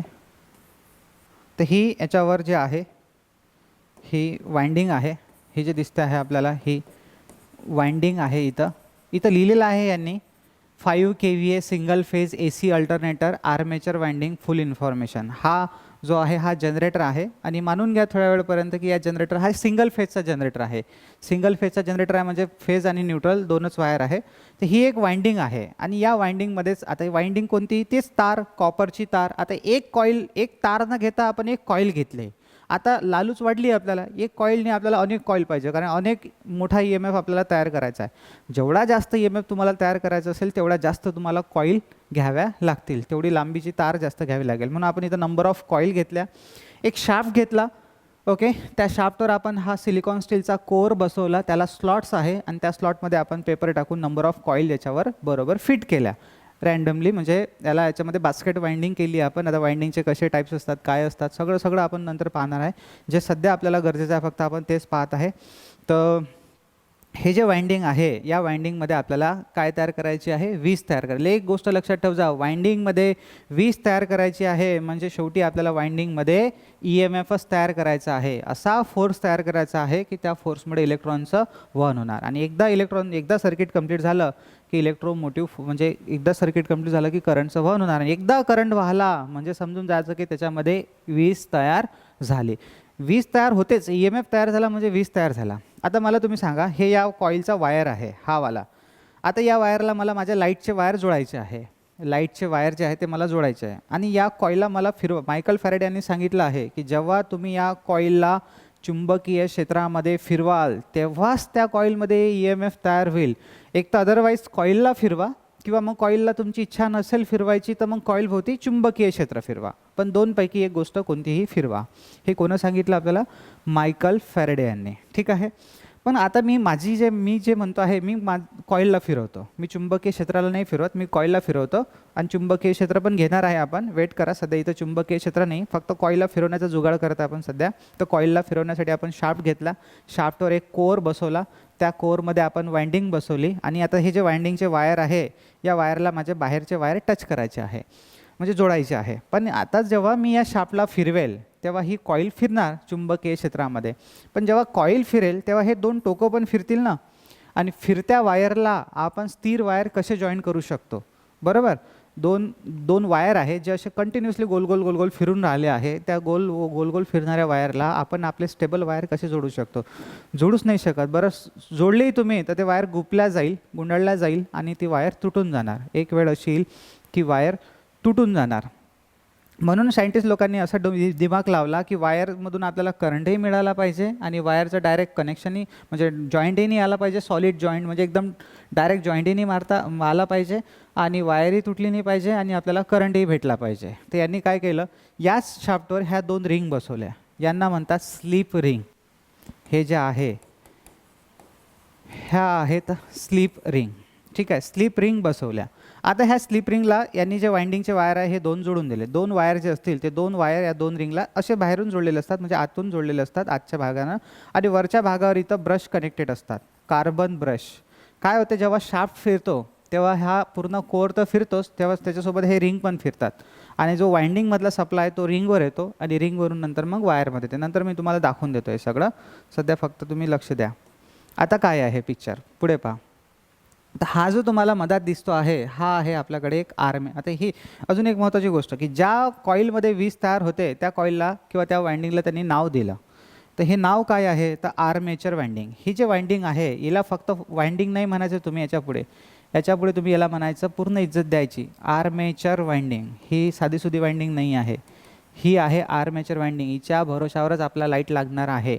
तर ज्या वाइंडिंगमध्ये आपण EMF तयार करणार त्या वाइंडिंगला नाव देणार आपण नेहमी बोंबलणार आर्मेचर वाइंडिंग. साधी वाइंडिंग नाही, आर्मेचर वाइंडिंग. आर्मेचर वाइंडिंगमध्येच आपल्याला वीज तयार करायची आहे. पण वीज तेव्हाच तयार होईल जेव्हा त्या वाइंडिंगला आपण चुंबकीय क्षेत्रामध्ये फिरवू. तर म्हणून पहा इथं कशा टाईपचं कन्स्ट्रक्शन आहे. तुम्हाला एक जनरेटर दिसतो आहे आणि या जनरेटरमध्ये मधात जो आहे हा आपल्याकडे एक आर्मेचर आहे. इथं ॲक्च्युली कॉम्युटेटर लावलेला आहे, पण कॉम्युटेटरला ह्या तुम्ही जर पाहिलं असेल तर इथं DC जनरेटर नावसुद्धा आलेलं आहे. पण DC जनरेटर आणि AC जनरेटरचं प्रिन्सिपल सारखंच असते, बरोबर. DC जनरेटरमध्ये फक्त कॉम्युटेटर असतो आणि AC जनरेटरमध्ये स्लीप रिंग असतात. तुम्हाला कॉम्युटेटर मी दाखवून देतो आहे ॲक्च्युली, माझ्याकडे बरं जाऊ द्या, नंतर दाखवून दिलं आता. तर हे जे आहे हे आपल्याकडे एक आर्मेचर आहे, ओके. ज्याला आता पहा, या रोटर न म्हणतात, याला आर्मेचर म्हणतात. आणि या रोटरला आर्मेचर म्हणण्याचं कारण असं की त्या रोटरवर आर्मेचर वाइंडिंग आहे, म्हणून त्याला आर्मेचर असं म्हटलं जाते. ठीक आहे. आणि याच आर्मेचर वाइंडिंगमध्ये मला वीज तयार करायची आहे. हा जो पार्ट तुम्हाला दिसतो आहे इथला, हा ॲक्च्युली कॉम्युटेटर आहे. पण तुम्ही कॉम्युटेटर्सला डी सी जनरेटरमध्ये कॉम्युटेटर असतो, पण ए सी जनरेटर जर पाहिला तर तिथं अशा स्लिप रिंग असतात. ह्याचे दोन तुम्हाला स्लिप रिंग दिसून आलेल्या आहे, ह्या स्लिप रिंग असतात ए सी जनरेटरमध्ये. तर मानून घ्या थोड्या वेळपर्यंत की इथं स्लिप रिंग आहे, नंतर तुम्हाला सगळं दिसेल. इथं स्लिप रिंग आहे आणि हे आहे आपली आर्मेचर वाइंडिंग. बरं, आर्मेचर वाइंडिंगला फिरवायचं आहे तरच वाइंडिंगमध्ये ई एम एफ तयार होते. पण कशामध्ये फिरवायचं आहे? जस्ट खाली फिरवायचं आहे का? मग तसंही फिरू शकतो आपण. एखादी कॉईल घेतली आणि देत पतंग उडवल्यासारखी फिरून राहिलो किंवा गोल गोल फिरून राहिलो तर झाली वीज तयार, असं नाही आहे. कॉईलला फिरवायचं तर प्रॉपरली आपल्याला चुंबकीय क्षेत्रामध्ये फिरवायचं आहे, म्हणजे आजूबाजूला आपल्याला चुंबकीय क्षेत्र पाहिजे. आता चुंबकीय क्षेत्र कुठून भेटते आपल्याला? चुंबकीय पोलपासून. हां, चुंबकीय क्षेत्र आपल्याला सर इलेक्ट्रोमॅग्नेटपासून भेटते. जसं ऑरेस्टोटचा सिद्धांत की वायरमधून जर करंट गेला तर वायरभोवती चुंबकीय क्षेत्र तयार होते, तिथूनही आपल्याला चुंबकीय क्षेत्र भेटते. तर तिथल्या चुंबकीय क्षेत्राला आपण इलेक्ट्रोमॅग्नेट म्हणतो. इथे जे आपण आता सध्या चुंबकीय क्षेत्र घेणार ते परमनंट मॅग्नेटपासून. सो एकदम पूर्ण लक्ष द्या व्यवस्थित. एक एक गोष्ट तुमच्या डोक्यात मला असं वाटतं की माझ्यापेक्षा तुम्हाला काही गोष्टी बहुतेक माहीत असेल. तुम्ही जर आय टी आयमध्ये चांगला अभ्यास केला असेल किंवा थोडंसं इकडे तिकडे वाचलं असेल तर सगळं येणार. बरोबर, फक्त तुम्ही पेशन्स ठेवा, तुम्हाला सगळं समजणार आणि होप्स तुम्हाला समजलं असेल. तर आता इथं जे आहे यांनी काय केलेलं आहे, हे पहा, हे आजूबाजूला तुम्हाला जे दिसून राहिलेलं आहे हे आहेत मॅग्नेट. आणि हे कोणते मॅग्नेट आहे? जे स्पीकरच्या मागे असतात ना, ते मॅग्नेट आहे. हे यांनी काय केलं, इथं 4 मॅग्नेट वापरलेले आहे.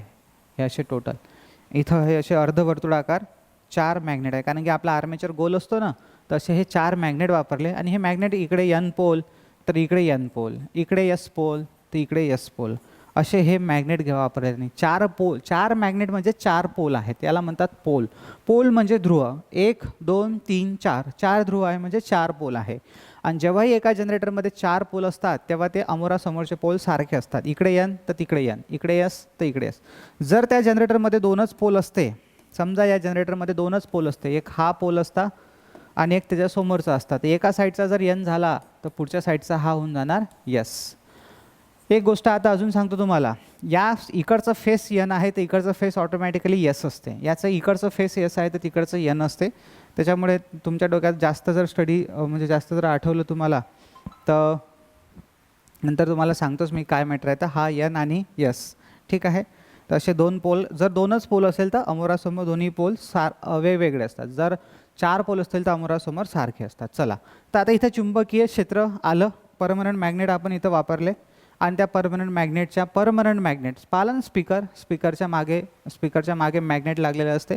तर तसंच समजून घ्या की थोडं वेळपर्यंत तेच मॅग्नेट आहे. हे फक्त हे स्पीकरच्या मॅग्नेट नाही, स्पीकरच्या मागच्या सारखेच मॅग्नेट आहे, पण हे स्पीकरच्या मागून काढून नाही लावलेले, स्पेशल बनवलेले आहे जनरेटरसाठी. ते 4 मॅग्नेट आपण इथं लावले. तर जनरेटरमध्ये वीज तयार झाली असेल का सांगा? या प्रश्नाचं उत्तर आपल्याला पाहिजे आहे.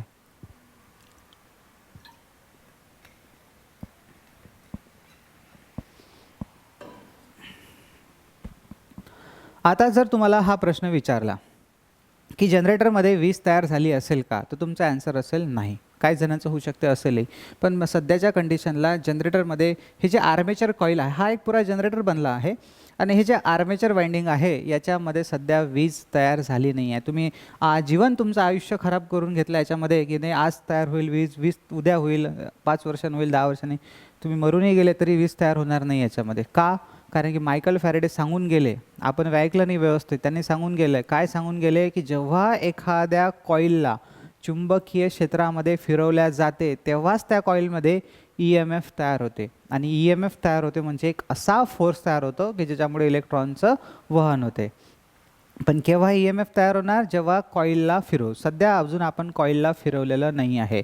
जेव्हा आपण या शाफ्टला बाहेरून फिरवणार, म्हणजे हा वाला शाफ्ट जो आपल्याला दिसतो आहे हा शाफ्ट. आता हा सर शाफ्ट कशानं फिरवायचा? तेच मगाशी जे आपण पाहिलेलं आहे एखाद्या डिझेल इंजिनने. जसं इथं आपण डिझेल इंजिन वापरलं, या इंजिनने आपण तो शाफ्ट फिरवतो.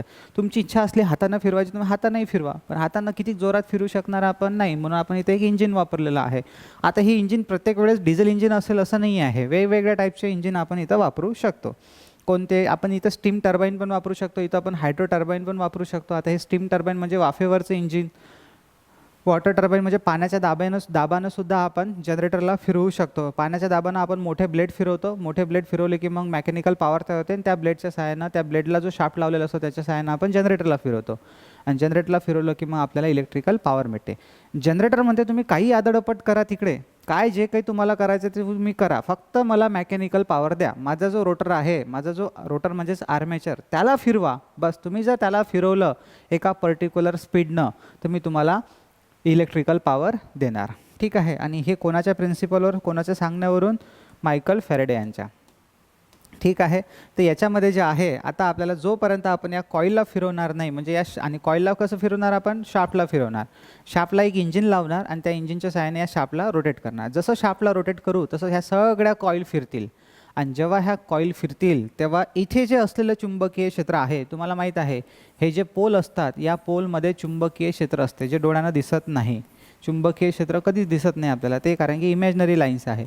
तर हे जे चुंबकीय रेषा असतील, ह्या चुंबकीय रेषा कापतात आणि जसं हे कॉईल चुंबकीय रेषा कापेल, जसं हे कॉईल जे आहे चुंबकीय रेषा कापणार, तसंच या कॉईलमध्ये एक असा फोर्स तयार होणार. ठीक आहे. एक असा फोर्स तयार होईल की जो फोर्स या कॉईलमधल्या इलेक्ट्रॉनला काय करेल? मोटिव्ह करेल. इलेक्ट्रॉनला मोटिव्ह करेल. म्हणजेच कॉईलमध्ये EMF तयार होईल, इलेक्ट्रोमोटिव्ह फोर्स तयार होईल. सर खरंच EMF तयार झाला की नाही झाला मला पाहायचं आहे. EMF तयार झाला की नाही तयार झाला हे पाहण्यासाठी तुमच्याकडे दोन ऑप्शन आहे. पहिलं ऑप्शन, व्होल्टमीटर घ्या. व्होल्टमीटरच्या वायर लावून ठेवा कॉईलला. जर व्होल्टमीटरचा काटा हलला तर कॉईलमध्ये EMF तयार झाला, कारण व्होल्टेज म्हणजेच EMF आहे. जर तुमच्याकडे व्होल्टमीटर नसेल किंवा तुम्हाला व्होल्टमीटरनंही चेक करून समाधान वाटत नसेल की नाही बा EMF तयार झाला, मी काही अजूनही मानून नाही राहिलो आहे, तर कॉईलला हात लावून पहा. बरोबर. म्हणजे जो कॉईलचा टर्मिनल असेल, जे स्लिप रिंग असेल त्याला हात लावा किंवा त्याच्या बाहेर जो वायर आला असेल त्याला हातात पकडा. जर तुम्ही फेकल्या गेले, जर तुम्हाला चांगला जबर झटका लागला, तुमचा डान्स चालू झाला, म्हणजे समजून जायचं की कॉईलमध्ये दाब आहे आणि त्या दाबामुळेच इलेक्ट्रॉनचं वहन झालं, म्हणूनच तुमचा जो डिस्को डान्स आहे तो सुरू झाला. आपल्याला शॉक लागते म्हणजे ॲक्च्युली होते काय? आपल्याला शॉक लागते म्हणजे त्या बोर्डामध्ये, त्या सॉकेटमध्ये जो दाब असतो त्या दाबामुळेच आपल्या बॉडीमधून इलेक्ट्रॉनचं वहन होते. इलेक्ट्रॉनचं वहन होते म्हणजे करंट फ्लो होतो आणि त्याच्यामुळेच आपला जो डिस्को डान्स आहे तो सुरू होते. ठीक आहे. आणि त्या डान्समध्ये माहीत आहे काय होते तर? ठीक आहे. तर असा जो फोर्स आहे हा एक सिंपल टेक्निक आहे EMF चेक करण्याची, पण असं कोणी करू नका. ठीक आहे. पण कोणाचा विश्वास नसेल बसत तर बरं. ठीक आहे. आणि पर्टिक्युलरली सगळ्यांचा विश्वास बसतेच. ठीक आहे. हे फक्त जस्ट तुम्हाला सांगितलेलं आहे. तुम्हाला कधी ना कधी शॉक लागलाच असेल तर तुम्ही अनुभवला असेलच की EMF कसा असतो. तर एकदा EMF तयार झाला आणि मग सर्किट कंप्लीट झालं की लगेच त्या वाइंडिंगमधून जे आपला करंट फ्लो होतो आणि मग त्या वाइंडिंगवर जर आपण एखादा लॅम्प लावला असेल तर लॅम्प लागतो, एखादा फॅन असेल तर फॅन फिरतो. आता लॅम्प कसा लागतो, फॅन कसा फिरतो, हे खूप मोठं आहे. ठीक आहे. पण सध्या आता आपण एवढं काही डिटेलमध्ये पाहत नाही आहे. आता जेवढे की तुम्ही ऐकलं आहे प्रवचन, त्याला आपण थोडंसं आता एका एक्सपेरिमेंटमध्ये पाहू. ठीक आहे. तर इथे जे तुम्ही पाहत आहे ते एक हे जे आहे, आता तुम्ही पहा इथं हे दोन फील्ड पोल आहे. फील्ड पोल कशाला म्हणतात? जसं आता इलेक्ट्रोमॅग्नेट असते आणि फील्ड पोल असते. बरं जाऊ द्या, हे डायग्राम मी तुम्हाला नंतर एक्सप्लेन करून सांगतो. हे पण फॅरेडेज लॉ पण नंतर एक्सप्लेन करून सांगतो. सध्या फक्त एक गोष्ट लक्षात ठेवा. आता इथं आपल्याला एक व्हिडिओ पाहायचा आहे. ठीक आहे. आणि या व्हिडिओमध्ये तुम्हाला ॲक्च्युली जनरेटर कसा वर्क करतो हे समजेल.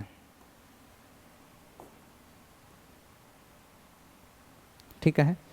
तर इथे आपल्याकडे एक व्हिडिओ आहे जो मी प्रत्येक बॅचमध्ये दाखवतो. ठीक आहे. आणि या व्हिडिओमधून वीज कशा प्रकारे तयार होते थोडक्यात आपल्याला कळेल. तर इथे आपल्याकडे एक AC जनरेटर आहे. हा एक पर्सन आहे जो आपल्या घरामध्ये बसलेला आहे आणि भाऊ फॅनची हवा बाकायदा पद्धतशीर खाऊन राहिलेला आहे. ठीक आहे. TV चालू आहे, लॅम्प चालू आहे, बरोबर आहे, रेफ्रिजरेटर वर्क करून राहिला, फॅनसुद्धा फिरून राहिलं. हे सगळे जेवढेही अप्लायन्सेस आपल्या घरात आहे हे सगळे कोणत्या सप्लायवर वर्क करून राहिले? MSEDCLच्या AC सप्लायवर वर्क करून राहिले. आता MSEBची लाईन कुठून येऊन राहिली तर आपल्याला माहीत आहे, थर्मल पॉवर प्लांट असेल म्हणजे कोळशाने वीज निर्मिती असेल. तुम्ही पाहिलंच असेल चंद्रपूरचे मोठमोठे पॉवर प्लांट्स आहे, नागपूरच्या जवळ आहे कोराडीला आहे, अदरही खूप सारे पॉवर प्लांट्स असतील. तर थर्मल पॉवर प्लांट आहे म्हणजे कोळशाने वीज निर्मिती होते. न्यूक्लिअर पॉवर प्लांट आहे, अणुऊर्जा म्हणजे थोरियम आहे, युरेनियम आहे, त्याच्यापासून वीज तयार होते. जे डॅम असतात त्याच्यापासून वीज तयार होते. म्हणजे हायड्रो पॉवर प्लांट, पाण्याच्या दाबापासून पण आपण वीज तयार करतो. कशी करतात, काय करतात हे आपण पुढे मग नंतर शिकणारच आहे सगळं. पण ही वीज जे मेन सप्लाय आहे आपला तो जर बंद पडला तर आपण एक तर घरामध्ये इन्व्हर्टर वापरतो, अदरवाईज एक छोटे छोटे जनरेटर वापरतो. ठीक आहे, जसं आता याच्या घरची लाईन गेली तर भाऊ आले ट्रान्सफॉर्मर आपल्या याच्याजवळ जनरेटरजवळ, आणि या जनरेटरचं जे बटन आहे त्यांनी स्टार्ट केलं. जसं बटन स्टार्ट केलं तर जनरेटर स्टार्ट झाला. जनरेटर स्टार्ट झाला तर याच्यामध्ये वीज तयार होणं सुरू झाली असेल. आता पहा, या जनरेटरचं प्रिन्सिपल असू द्या की मोठे जनरेटर जे असतात पॉवर प्लॅन्टवरचे त्या जनरेटरचं प्रिन्सिपल असू द्या, सगळ्यांचं प्रिन्सिपल सारखंच आहे. सगळ्यांचं प्रिन्सिपल सारखंच आहे. प्रिन्सिपल म्हणजे ते शाळेतले प्रिन्सिपल नाही बरं, प्रिन्सिपल म्हणजे इकडचे तत्ववाले प्रिन्सिपल, सिद्धांतावाले प्रिन्सिपल. आणि हे सगळे कोणाच्या सिद्धांतावर काम करतात? आपल्याला माहितीच आहे, आपले फेमस सायंटिस्ट मायकल फॅरेडे यांच्या इलेक्ट्रोमॅग्नेटिक इंडक्शनच्या. त्यांनी ज्या सिद्धांत मांडला, जगाला सांगितला की जेव्हा एखाद्या कॉईलला आपण स्थिर चुंबकीय क्षेत्रामध्ये फिरवतो, एक गोष्ट अजून महत्त्वाची आहे की कॉईलला जेव्हा फिरवायचं आहे तुम्हाला तेव्हा कॉईलला स्थिर चुंबकीय क्षेत्रामध्येच फिरवायचं आहे. किंवा मग एक तर कॉईलला जर तुम्ही स्थिर ठेवत असेल तर मग कॉईलभोवती स्थिर चुंबकीय क्षेत्र फिरवायचं. स्थिरच चुंबकीय क्षेत्र पण चुंबकीय क्षेत्र फिरवायचं. एक तर कॉईलला जर स्थिर ठेवत असाल तर चुंबकीय क्षेत्राला फिरवा, आणि जर कॉईलला फिरवत असेल तर चुंबकीय क्षेत्र स्थिर ठेवा. त्याच्यामुळे आता दोघंही याच्यात तुम्ही कन्फ्यूज होऊ नका. सध्या मी एकच बोलतो की आपण कॉईलला फिरवणार. तर आता हा जो व्हिडिओ आपण पाहत आहे तर याच्यामध्ये काय करत आहे आता हे की हे जे आहे, हे जे जनरेटर्स आहे याला चालू केलं. या जनरेटरला चालू केलं तर याचं आपल्याला आता प्रिन्सिपल पाहायचं आहे कसं आहे. तर म्हणजे तत्त्व जे आपण आतापर्यंत शिकलो आहे ते थोडंसं व्हिडिओच्या माध्यमातून समजून घेऊ, म्हणजे आपल्याला आणखी क्लॅरिटी येईल. तर यांनी काय केलेलं आहे, एक एक्सपेरिमेंट केलेला आहे. काय एक्सपेरिमेंट आहे हा ते पहा. इथे यांनी एक सेकंद, इथे यांनी दोन पोल घेतलेला आहे, दोन मॅग्नेटिक पोल, एक ब्ल्यू कलरचा आहे आणि एक इथं रेड कलरचा आहे. हे जे दोन आहे हे दोन मॅग्नेटिक पोल आहे, म्हणजे दोन मॅग्नेट घेतले. जसं तुम्ही त्या DC जनरेटरमध्ये कसं पाहिलं तसंच याला रिप्लेस करून आपण याच्या जाग्यावर इलेक्ट्रोमॅग्नेटसुद्धा वापरू शकतो. पण ते आता आपण पुढच्या लेक्चरमध्ये शिकणार की इलेक्ट्रोमॅग्नेट कसे वापरतात वगैरे. तर सध्या फक्त परमनंट मॅग्नेटवरच फोकस करा. तर सध्या हे जे दोन आहेत आपल्या आजूबाजूला हे दोन परमनंट मॅग्नेट आहे. याच्या मधात त्यांनी एक अशी तुम्हाला दिसते आहे आयताकृती एक रेक्टँग्युलर कॉईल आहे. एक जाड तारच दिसून राहिली तुम्हाला ॲक्च्युली, पण ही एक कॉईल आहे. आणि या कॉईलला यांनी इथं दोन स्लिप रिंग लावल्या. हे जे दोन रिंग दिसतात तुम्हाला स्टीलसारख्या, ह्या दोन रिंग आहे. एका रिंगला एक वायर लावला, दुसऱ्या रिंगला दुसरा वायर लावला. हा जो दुसरा वायर आहे लंबावाला हा फक्त या रिंगच्या आतमधून आलेला आहे, या रिंगला टच नाही. एका रिंगला एकच वायर टच आहे. दोन वायर आहे, सिंगल फेज जनरेटर आहे तर फेज आणि न्यूट्रल दोन वायर असतील. एका रिंगला एक आहे, दुसऱ्या रिंगला दोन आहे. जेव्हा कॉईल फिरणार तेव्हा रिंग पण फिरतील बरोबर, पण रिंग जेव्हा फिरतील तेव्हा हे या ब्रशला घासत राहतील आणि रिंगमध्ये आलेला करंट जो आहे तो ब्रशमध्ये येणार आणि ब्रशमधला आलेला करंट जो आहे तो पुढे गॅल्व्हनोमीटर मार्फत दुसऱ्या ब्रशकडे फ्लो होणार. ठीक आहे. तर इथे जे आहे आता आपण, आणि हे सगळं जे AC जे प्रिन्सिपल आहे, AC कसा तयार होतो, AC कसा तयार होतो, वीज कशी तयार होते हे नाही म्हणत आहे मी. वीज कशी तयार होते तर फॅरेडेज लॉनुसारच तयार होते, पण AC कसा तयार होतो हे आपल्याला निकोला टेस्ला यांनी सांगितलं. हे सुद्धा एक महान सायंटिस्ट होते, यांचं पण कार्य खूप मोठं आहे. तर आता याच्यामध्ये तुम्हाला काय दिसेल, तुम्हाला एक गॅल्व्हनोमीटर दिसून राहिलेला आहे. पहा इथं G लिहिलेलं आहे आणि याचं 0 लिहिलेलं आहे इथं. ठीक आहे. आणि इथं जो एक्सपेरिमेंट आहे तो आपण थोड्या वेळा अगोदर पाहिलेला 1832 मधला मायकल फॅरेडे. तो तिकडे हात जो दिसून राहिला तो मायकल फॅरेडेचा आहे. ठीक आहे. मायकल फॅरेडेचा हात मानून घ्या तेवढा. काय केलं त्यांनी, त्या कॉईलला मॅग्नेट दाखवला, काढून घेतला. तर एक सेकंद मी तुम्हाला हे समजून सांगतो आहे वापस याच्यामध्ये. एक सेकंद.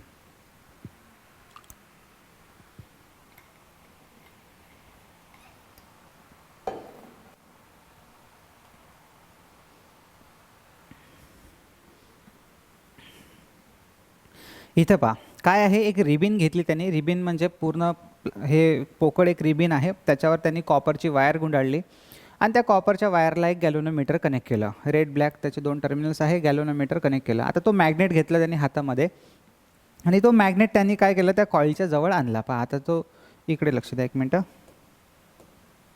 हे इथं हा एक एक्सपेरिमेंट आहे. जसं तो मॅग्नेट त्या कॉईलच्या जवळ आणतात ते, तो मॅग्नेट पाहून घ्या. जसं त्या कॉईलच्या जवळ आणतील तसं या काट्याचं डिफ्लेक्शन होणार आहे. पाहून घ्या. पहा आणला तो मॅग्नेट जवळ, काटा हलला. काटा हलला. मॅग्नेट जर आणून टाकून दिला या कॉईलमध्ये तर काट्याचं डिफ्लेक्शन होणार आणि काटा डबल झिरोवर येऊन थांबून जाणार. पण जर तुम्ही परत मॅग्नेट बाहेर ओढाल तर परत काट्याचं मुवमेंट स्टार्ट होऊन जाणार.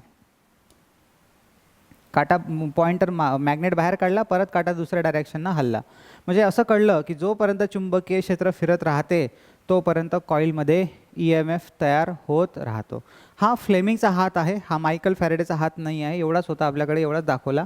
आता फ्लेमिंगचा राईट हँड रूल काय सांगते हे आपण पुढच्या लेक्चरमध्ये शिकू. सध्या आपल्याला हे सगळे एकाच लेक्चरमध्ये जर पाहिलं आपण तर एकदम पूर्ण खिचडी होऊन जाणार. तर आपल्याला सध्या फक्त जनरेटरच पाहायचं आहे, तर आपण जनरेटरवरच फोकस करू.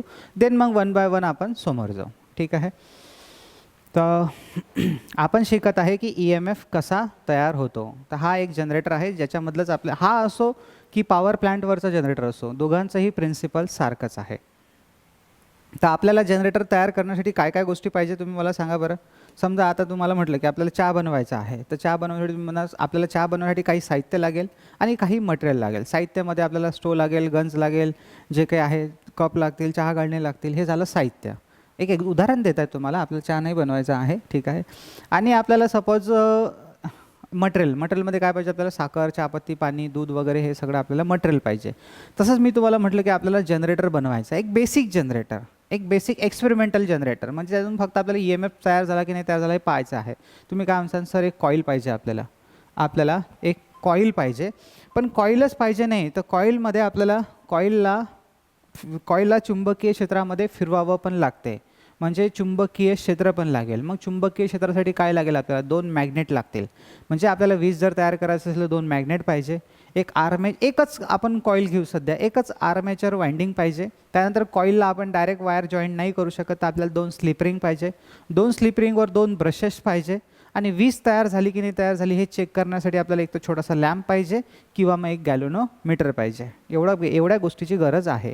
हे सगळं असल्याच्या नंतर त्या कॉईलला फिरवण्यासाठी आपल्याला एक इंजिन पाहिजे. सध्या आपण इंजिन घेणार नाही, आपण सध्या कॉईलला हातानेच फिरवू. आपण जस्ट एक्सपेरिमेंटली पाहत आहे.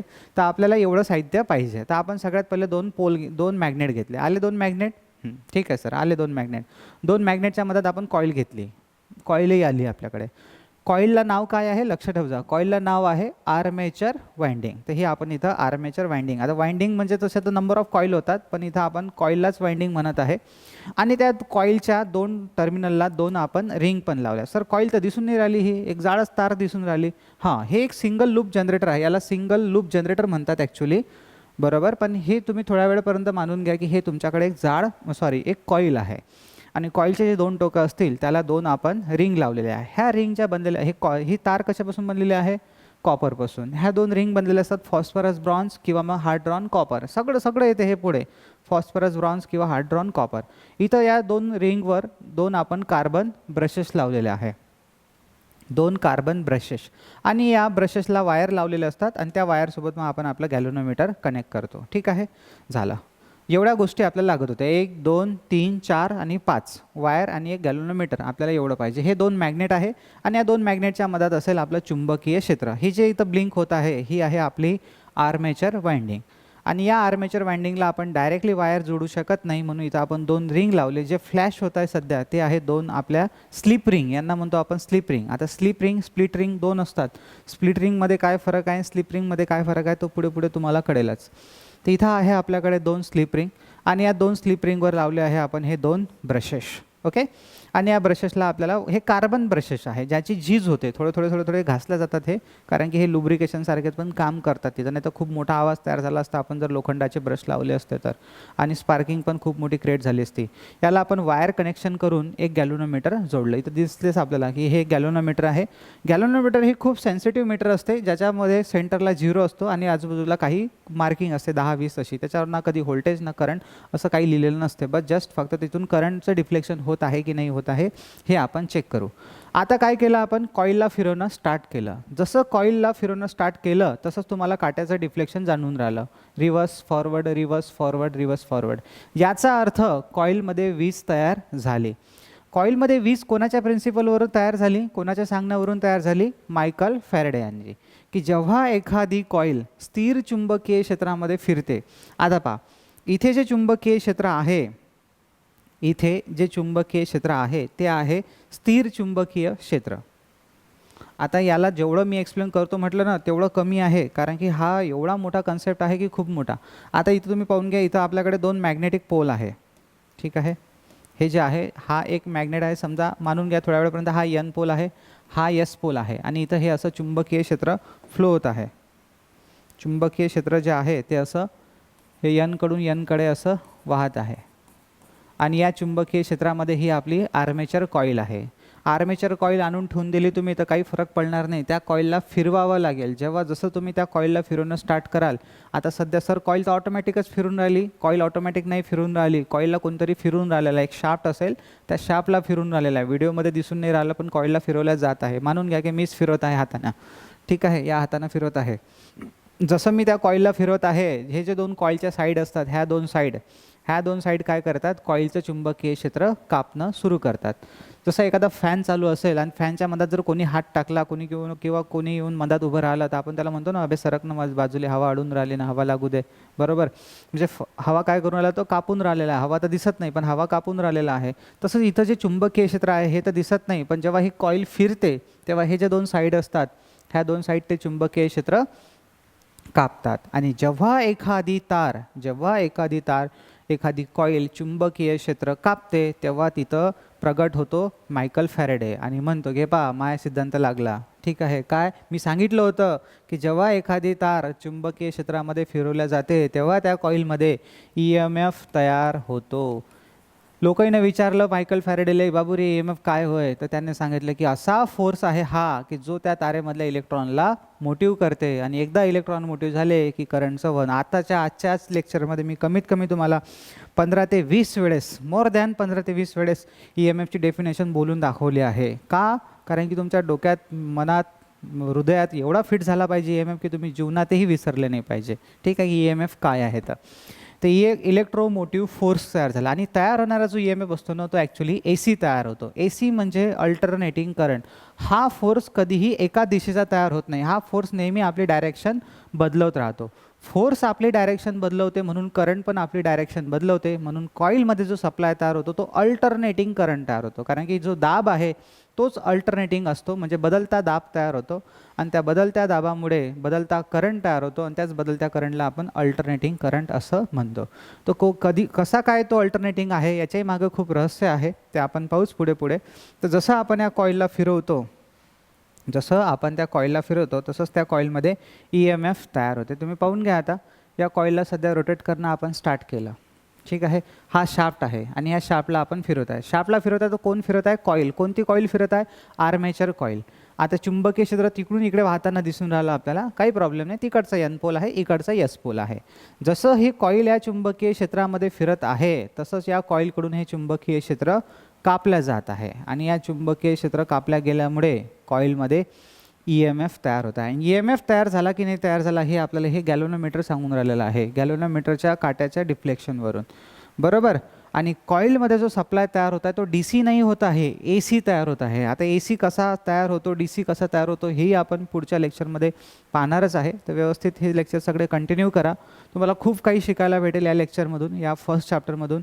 हा फर्स्ट चॅप्टरच नाही तर असं आपण प्रत्येक चॅप्टर या पुऱ्या बॅचमध्ये ऑनलाईनच्या आपण टोटल 30 चॅप्टर शिकलेलो आहोत आणि तेही पूर्ण बेसिकपासून तर ते ॲडव्हान्स लेवलपर्यंत. सध्या तर आपलं बेसिकच चालू आहे, पुढे तर न्यूमेरिकल्स आहे, कॅल्क्युलेशन्स आहे. याच्याचे तुम्हाला कॅल्क्युलेशन्स असतात, पेपरमध्ये आलेले क्वेश्चन्स असतात, ते कसे असतात काय असतात ते पण आपण पुढे पाहू. तर इथं यांनी आता काय केलं, कॉईलला थोडंसं दोन साईडला दोन कलर दाखवलं, एकाला ग्रीन कलर एकाला पिंक कलर, असे दोन कलर दाखवले की जनरली दोन साईड आहे म्हणून. हा इकडे जो बॉक्समध्ये दाखवला हा फ्लेमिंगचा राईट हँड रूल दाखवला. उद्या आपण याच व्हिडिओवर अजून काम करणार आहे, ठीक आहे, नेक्स्ट लेक्चरला. आणि हे जे कॉईल आहे हे आता आपण इथं फिरू. तुम्हाला इथं पहा, या तारेमध्ये काही येलो कलरचे ॲरो दिसून राहिलेले आहे जे कधी फॉरवर्ड तर कधी रिव्हर्स वाहत आहे. पाहून घ्या, इथं जो करंट आहे तो अल्टरनेटिंग आहे आणि अल्टरनेटिंग करंट असाच वाहतो. इलेक्ट्रॉन पुढे जातात मागे येतात, पुढे जातात मागे येतात, अल्टरनेटिंग करंट. आता हा सर मग इलेक्ट्रॉन पुढे चालले तर मागे येऊन राहिले तर मग करंट चालला कसं समोर, हे सगळं तुम्हाला पुढे समजेल. तर हे जे आहे हे पहा, फॉरवर्ड रिव्हर्स तयार झाला की नाही तयार झाला. तिकडे पहा काट्याचं काय होऊन राहिलं, डिफ्लेक्शन. तर कॉईलमध्ये तयार झाला AC EMF. ठीक आहे. आता हा AC कसा असतो हे आपण, हे जे सायनोसायडल तयार होते हे आपण आजच्या लेक्चरमध्ये नाही, ते आपण उद्याच्या लेक्चरमध्ये पाहू. तर आता मी तुम्हाला डायग्राम काढून दाखवतो आहे सरळ. तर आपला टॉपिक होता सगळ्यात पहिला इलेक्ट्रोमॅग्नेटिक इंडक्शन म्हणजे AC जनरेशन. आपल्याला शिकायचं आहे. आपण काय शिकत होतो आजच्या लेक्चरमध्ये? EMF म्हणजे काय तुम्हाला माहीत आहे, इलेक्ट्रोमोटिव्ह फोर्स. असा इलेक्ट्रिकल फोर्स आहे जो इलेक्ट्रॉनला काय करतो, मोटिव्ह करतो. पण आता हा फोर्स कसा तयार होतो हे आपल्याला शिकायचं होतं त्याच्यासाठी. आणि हा कुठं तयार होतो? AC जनरेटरमध्ये. म्हणून मग EMF जनरेशन इथं आपण शिकत आहे. EMF generation, EMF generation by generator. EMF generation म्हणजे निर्मिती बाय जनरेटर. तर आपण जनरेटर पाहत आहे आणि ते कोणतं जनरेटर पाहत आहे आपण? AC generator. आता जगामध्ये पहिले AC आला की DC आला, काय आलं, कुठून आलं, कसं आलं, कोणं सांगितलं, काय सांगितलं, हे सगळं तुम्हाला माहीत आहे. AC जनरेटर, जनरेशन लिहिलं मी तिथं, जनरेटर्स पाहिजे. AC generator, AC generator. ते EMF जनरेशन म्हणजे EMFची निर्मिती बाय AC जनरेटर, AC जनरेटरमुळे. तर आता इथं मी थोडक्यात तुम्हाला डायग्राम काढून देतो आहे. ती डायग्राम तुम्ही काढून घ्या, महत्त्वाची आहे. तर आपल्याला काय काय पाहिजे एकदा परत सांगा. आपल्याला वीज जर तयार करायची असेल तर आपल्याला कॉईल पाहिजे. तर मी इथं एक कॉईल घेतो आहे. आता तुम्ही ते डायग्राम कशी काढू शकले असते म्हणून आपण इथं ही डायग्राम काढू.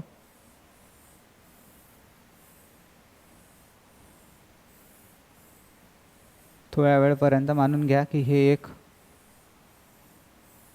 कॉईल आहे. ठीक आहे, ही एक कॉईल आहे आणि या कॉईलचं नाव काय आहे? या कॉईलचं नाव आहे आर्मेचर वाइंडिंग. फिक्स आहे नेहमी प्रत्येक आर्मेचर वाइंडिंग. ठीक आहे, दुसरं कोणतंच नाव नाही आहे तिला, आर्मेचर वाइंडिंग. आणि या आर्मेचर वाइंडिंग, हे वाइंडिंग काय तयार कशाची बनलेली आहे? हे वायर कॉपरची बनलेली आहे, मेड फ्रॉम कॉपर. हे तर माहीतच आहे, कॉपरपासून. काय काम करते हे कॉईल काय करते? वीज तयार करते. ज्यांना इंग्लिशमध्ये लिहायचं आहे ते असं लिहितील, जनरेटेड इलेक्ट्रिसिटी, वीज तयार करते, वीज तयार करते. पण केव्हा तयार करेल वीज? जेव्हा त्या कॉईलला आपण चुंबकीय क्षेत्रामध्ये फिरू. तर मग चुंबकीय क्षेत्रामध्ये फिरवण्यासाठी आपल्याला 2 चुंबकीय पोल पाहिजे. तर इथं आपण 2 मॅग्नेटिक पोल घेऊ.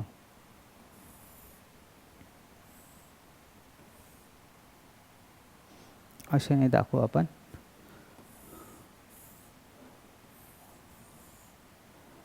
तर इथं जे आहे आजूबाजूला मी 2 मॅग्नेट घेतलेले आहे. मानून घ्या की हा तिकडचा N पोल पकडून घेऊ आपण, इकडचा S पोल, हा S पोल आणि हा N पोल. इकडचा S असेल, इकडचा N असेल, मला त्याच्याशी काही घेणं देणं नाही आहे. मला अंदरचे पोल जे आहे ते हा N आणि हा S. कधीही मॅग्नेटला एक पोल नसतो, कधीही मॅग्नेटला 2 पोल असते. N आहे तर S असणारच, इकडे N आहे तर तिकडे S असेल, इकडे S आहे तर इकडे N असेल. या दोघांच्या मधात असेल चुंबकीय क्षेत्र. ठीक आहे. आता ब्ल्यू कलरचे पोल आहे तर मी ब्ल्यू कलरचं चुंबकीय क्षेत्र दाखवत आहे. तर इथं हे जे मी काढलेलं लाईन आहे हे आहे आपलं चुंबकीय क्षेत्र. आणि हे चुंबकीय क्षेत्र नेहमी N पोलकडून S पोलकडे वाहते. हे जे लिहिलेले आहे इथं हे आहे परमनंट मॅग्नेट, कायम चुंबक. मराठीमध्ये जर म्हटलं तर याला आपण कायम चुंबक. कायम म्हणजे 5 वर्ष आधीही मॅग्नेट होतं, आजही मॅग्नेट, आणि इथून 5 वर्षानंतरही मॅग्नेट राहणार. कॉईलला आपण हवेत तर नाही फिरू शकत, म्हणून कॉईलला फिरवण्यासाठी आपल्याला एक शाफ्ट लागेल. तर म्हणून इथं आपण एक शाफ्ट दाखवून देऊ. ठीक आहे.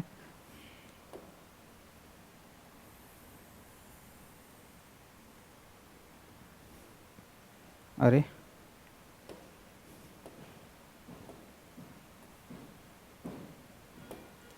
इथं जो आहे हा एक समजा आपल्याकडे शाफ्ट आहे.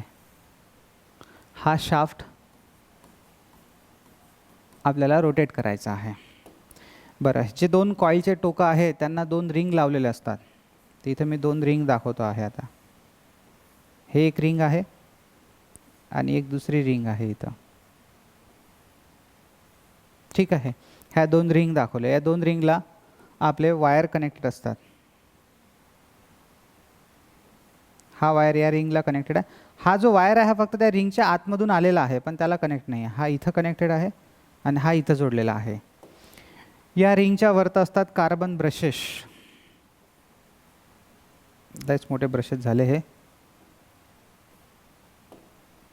एक ब्रश इकडे दाखवतो आहे याच्यावर, एक ब्रश इथं, एक ब्रश इथं.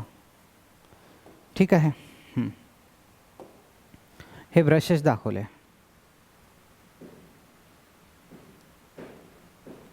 पहिले समजून घ्या सगळं, मग त्याच्यानंतर लिहा. त्याच्यानंतर इथं मला आता लॅम्प कनेक्ट करायचा आहे, तर मी इथे एक लॅम्प कनेक्ट करतो.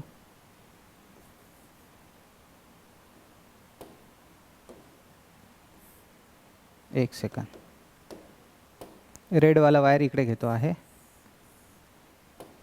ब्लॅकवाला वायर इकडून घेतो आहे.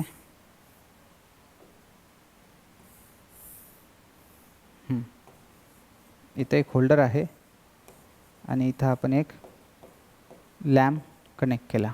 ठीक आहे. काय काय आहे इथं ते समजून घ्या. हे जे आहे दोन, हे जे दाखवलेले आहे आपण इथं, हे काय आहे?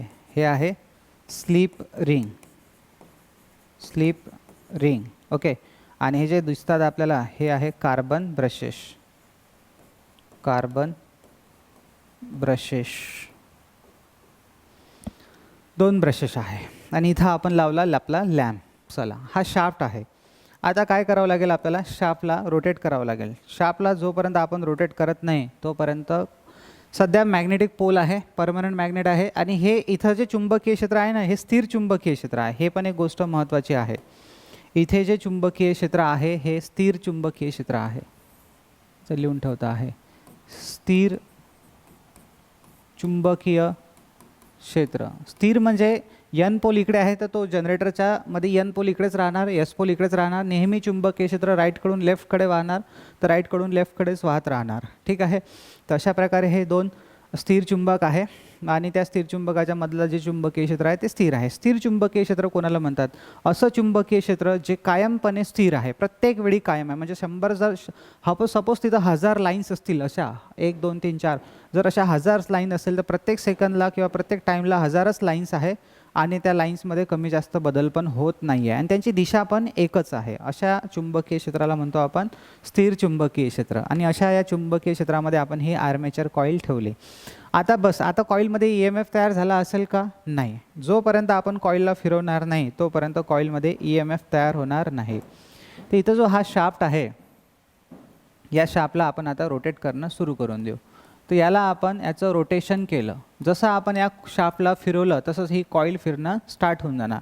जशी ही कॉईल फिरणं स्टार्ट झाली असेल तसंच कॉईलमध्ये, बरं, जसं शाफ्ट फिरणं स्टार्ट झाला तसंच हे कॉईल फिरत असेल, तुम्ही व्हिडिओमध्ये पाहिलेलं आहे. आणि जशी हे कॉईल फिरणं स्टार्ट झालं तसंच या कॉईलकडून हे स्थिर चुंबकीय क्षेत्र कापल्या गेलं असेल. आणि जसं कॉईलकडून चुंबकीय क्षेत्र कापल्या गेलं, फॅरेट प्रकट झाला. बरोबर. आणि जसा फॅरेट प्रकट झाला, फॅरेट बोंबलायला सुरुवात झाली. अबे पहा की कॉईल चुंबकीय क्षेत्र कापत आहे किंवा तार चुंबकीय क्षेत्र कापत आहे. आणि जसं तार चुंबकीय क्षेत्र कापत आहे तसं कॉईलमध्ये एक असा फोर्स तयार झाला की तो फोर्स त्या कॉईलमधले असलेल्या इलेक्ट्रॉनला काय करतो? मोटिव्ह करतो. म्हणजे कॉईलमध्ये एकंदरीत EMF तयार झाला.